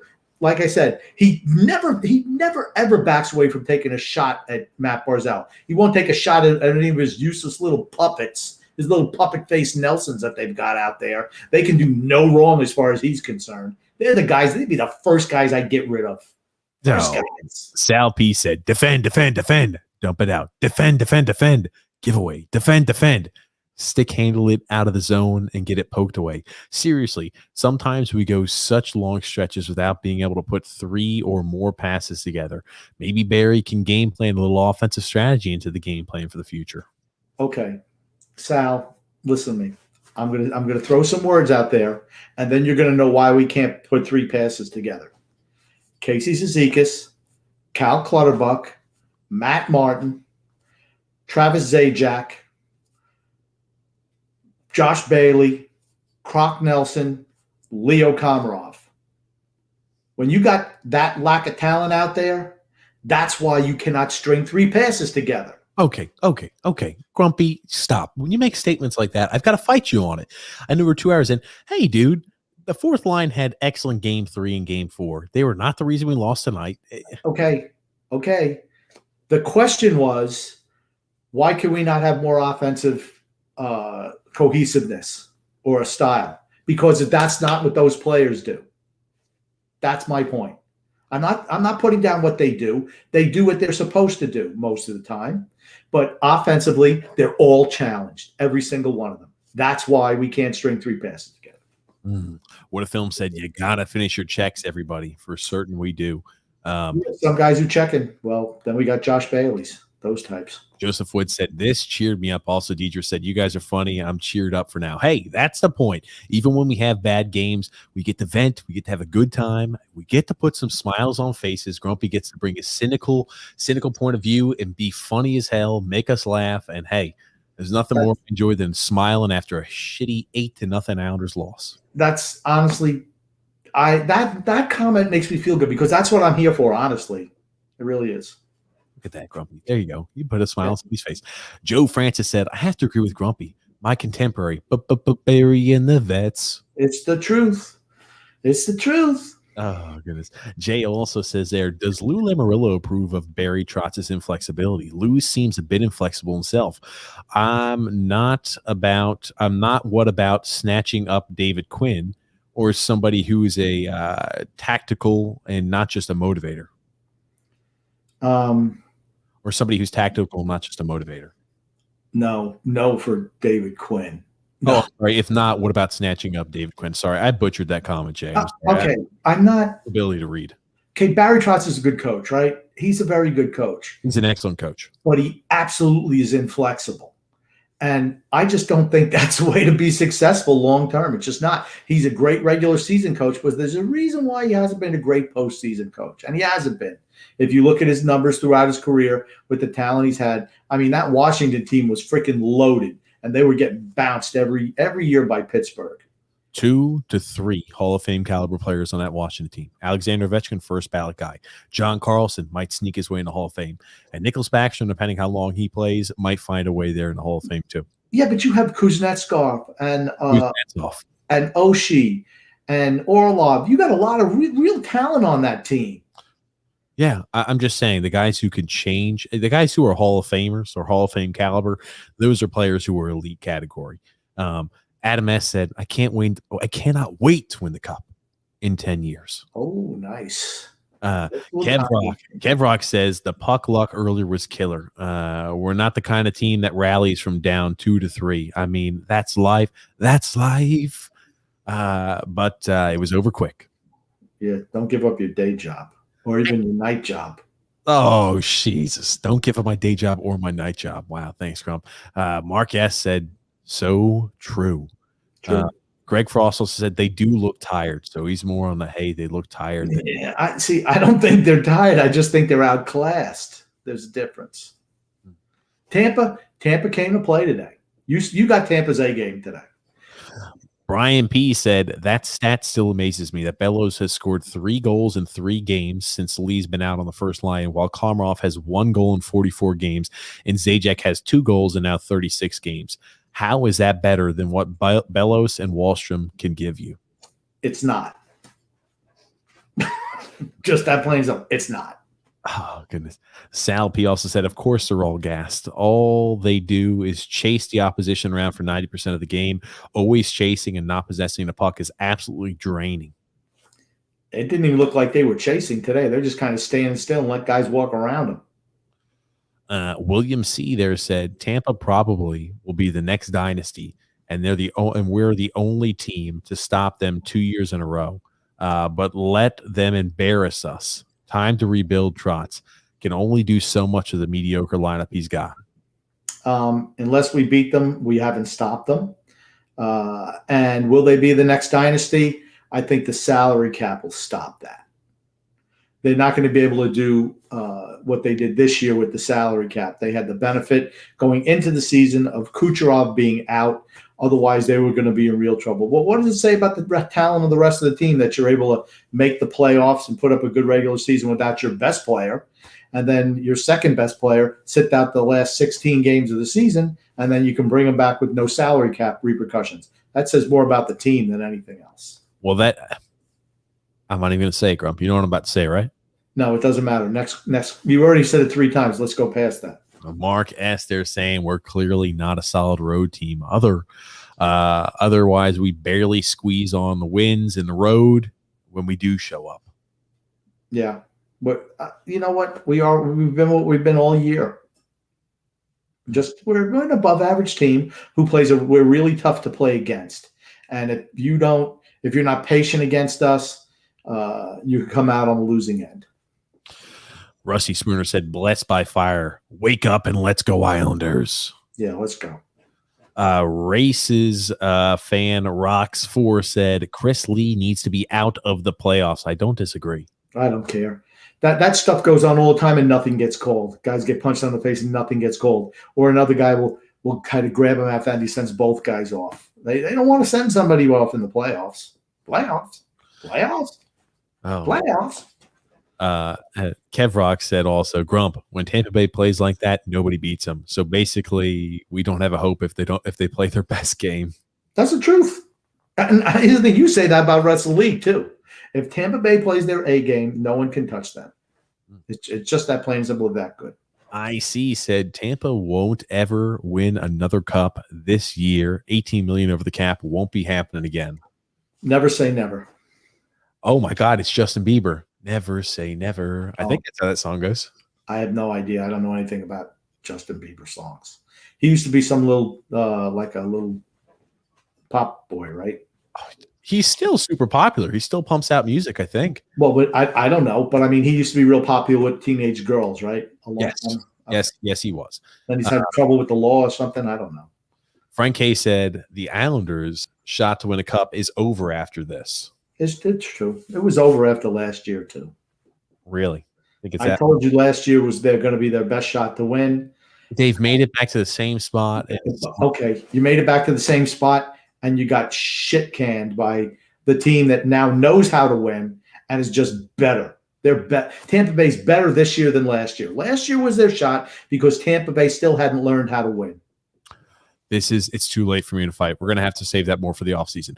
Paul W. said, hey, why is everyone throwing in the towel? Islanders in 7. because they've given up 47 unanswered goals in the last 2 games. Oh, Tom White said Trotz won't call out his guys in public. He will do it behind closed doors. He's more of a professional than that and won't embarrass his players in front of the press. Look at what he did there to Kiefer Bellows. We had a whole segment on it. I mean, he won't call out a vet, but he'll shred a young guy every chance he gets. Here's the thing. He's an excellent coach. There's certain things he does where I think he could handle a little better or differently, but that could just be my personal preference on it. Not really here nor there. We're 2 hours and 20 minutes in. That is an off-season one. Moving right along there.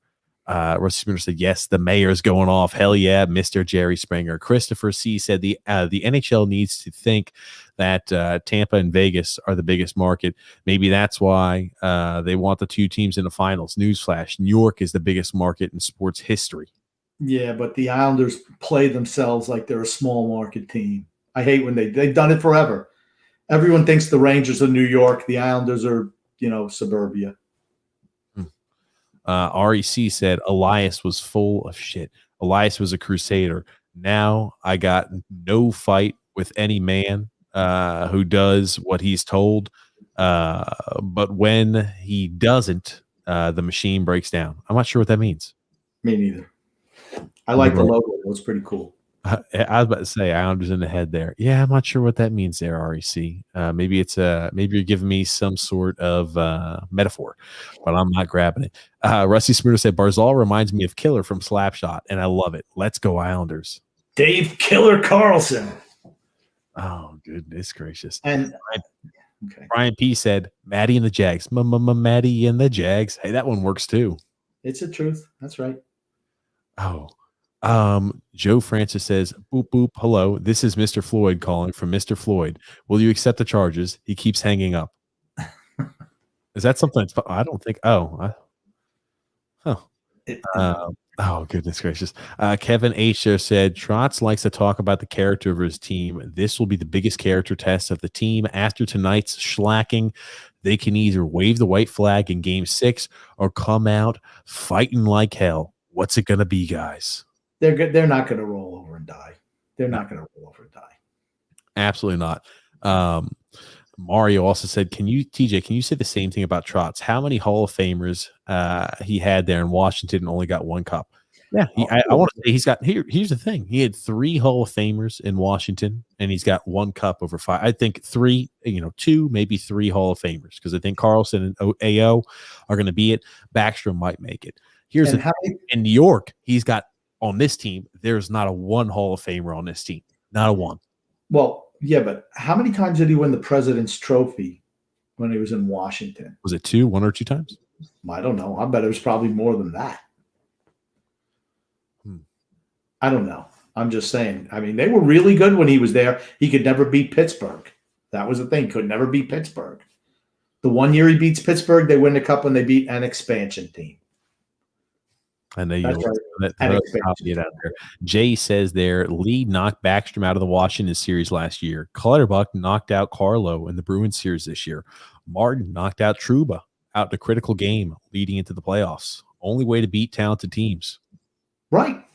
That's the style that worked for us. That's how we beat Boston. We knocked Carlo out and we kept hitting McAvoy and Grzelcyk, and it exposed those guys.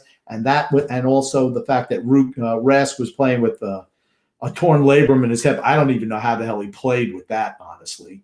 That enabled us to win that series. That's what you have to do. We did not do that against Tampa, except for 1 game.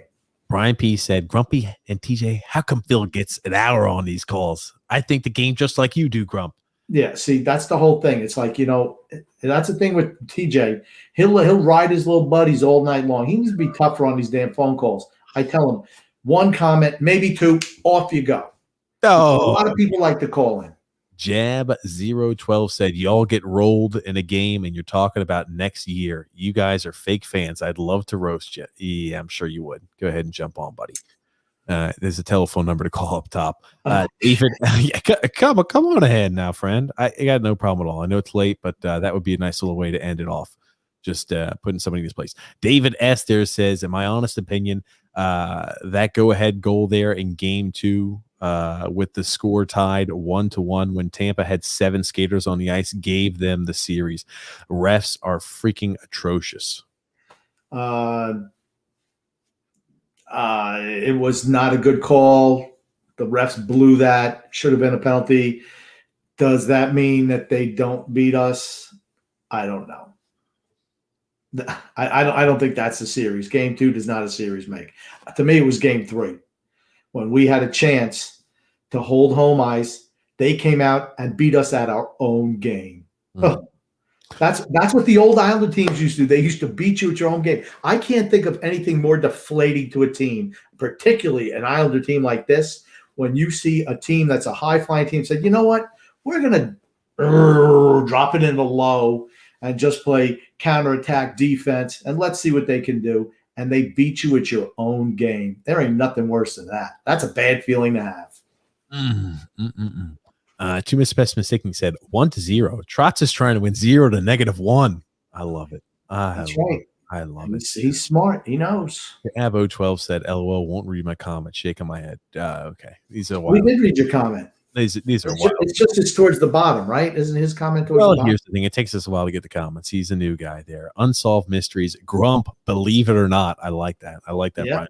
that's right. Believe it or not. That's right. Ripley's believe it or not. Yeah. And then Greg Frost said, "Does anybody remember the hit Trottier laid on Bob Gainey of the Canadians? I believe it was in 1993. Anyways, if that happened in today's wimpy game, he might have been in jail. He might have jail time." That was in 83, I believe. Yeah, that was that. That's why they beat that hit, and he got a penalty for it. But that hit changed the whole series. See you later. We don't have enough guys left. Man, that team back then was tough. Man, they were tough as nails. Not like this squad. Ugh. I mean, game was just better. The game was better back then. I'm sorry, just better. Absolutely there. Yeah, Grumpy. Moving right along there. Too much mistaking said, "I give you guys credit. This is an Islanders podcast, and you have Tampa Bay fans commenting and calling in. Hey, I mean, if you call in, even though we're Islander fans, I think we try to be as fair and unbiased as humanly possible. We obviously have, a bias towards the Islanders, but we can admit when we do, I think." I'm calling out the guy from before. What was his name? iPod? What was his name? Who called us fake fans? Jab 1-2. Who cares? Was that the one who said we were fake fans? Jab? Yeah. Jab 2? Well, we're calling you out. All right. Now, I'm sure he's probably gone to bed now because most people are. It's freaking 2 o'clock in the morning. I have a day job. But Jab 012, I'll talk to you next time. Just make sure you call with the number up top. And then Austin Sharp also said, "Thoughts from a Tampa fan. I'm worried about Game 6. I imagine you guys are going to be fired up. They need to get out there. The first period tied, and they're going to have a chance." Yeah, that's about to say. The Islanders want to win. They have got to get up to an early lead. Got to satisfy. Is that how it works? Here's the thing. It's a good time to be a Tampa fan. That's all I'm going to say. Ryan Lee, I think he called in earlier. Said he's been watching. He did. Okay, got you, Grumpy. I'm sorry. It's getting late here. Moving right along there, Grump. We're going to get to a few. See, that's why you need to get to the comments earlier. I'm sorry, Grumpy. Brian P. also said, "I brought out the positive in Grump." That is good. And also Brian P. said, "Braden Point, 3rd round pick. Kucherov, 2nd round pick. Point, 7th round pick. Johnson and Gord, undrafted. Killorn, 4th round pick. Yzerman is amazing." Right? Stevie Y did the job. But I will say, Brisebois had to come in to get them some sandpaper to their roster. I think that's the 3rd round. I'm not sure who's the 7th round pick, but I don't think it was Point. No, Point was a 3rd round pick. Yeah. I don't remember who was the 7th, but Bass 7248 said, "Tough one tonight. You never know, though. Only 2 games." Yeah, true. Absolutely, there, Grumpy. Would have film said TJ looks like AJ with hair. That crazy hair. Oh God, I like it. I like it. Jerry Springer said, "I'll make it there in 2 words. Absolutely abysmal." Yeah, that was bad. Good. It was bad. Grump, we're almost done there. What other comments do you have, my friend, before we wrap things up? I don't have any comments, but I'd just like to say that for everyone who listens, Love and laughter to everyone who listens, even those who don't. Even Jab012 from TJ and the Grumpy Old Man. REC, he let me know. He's like, it's a quote from Platoon and you butchered it. Damn it. I'm sure I did butcher it. I always screw it up there. Which one? What quote? It was an old one.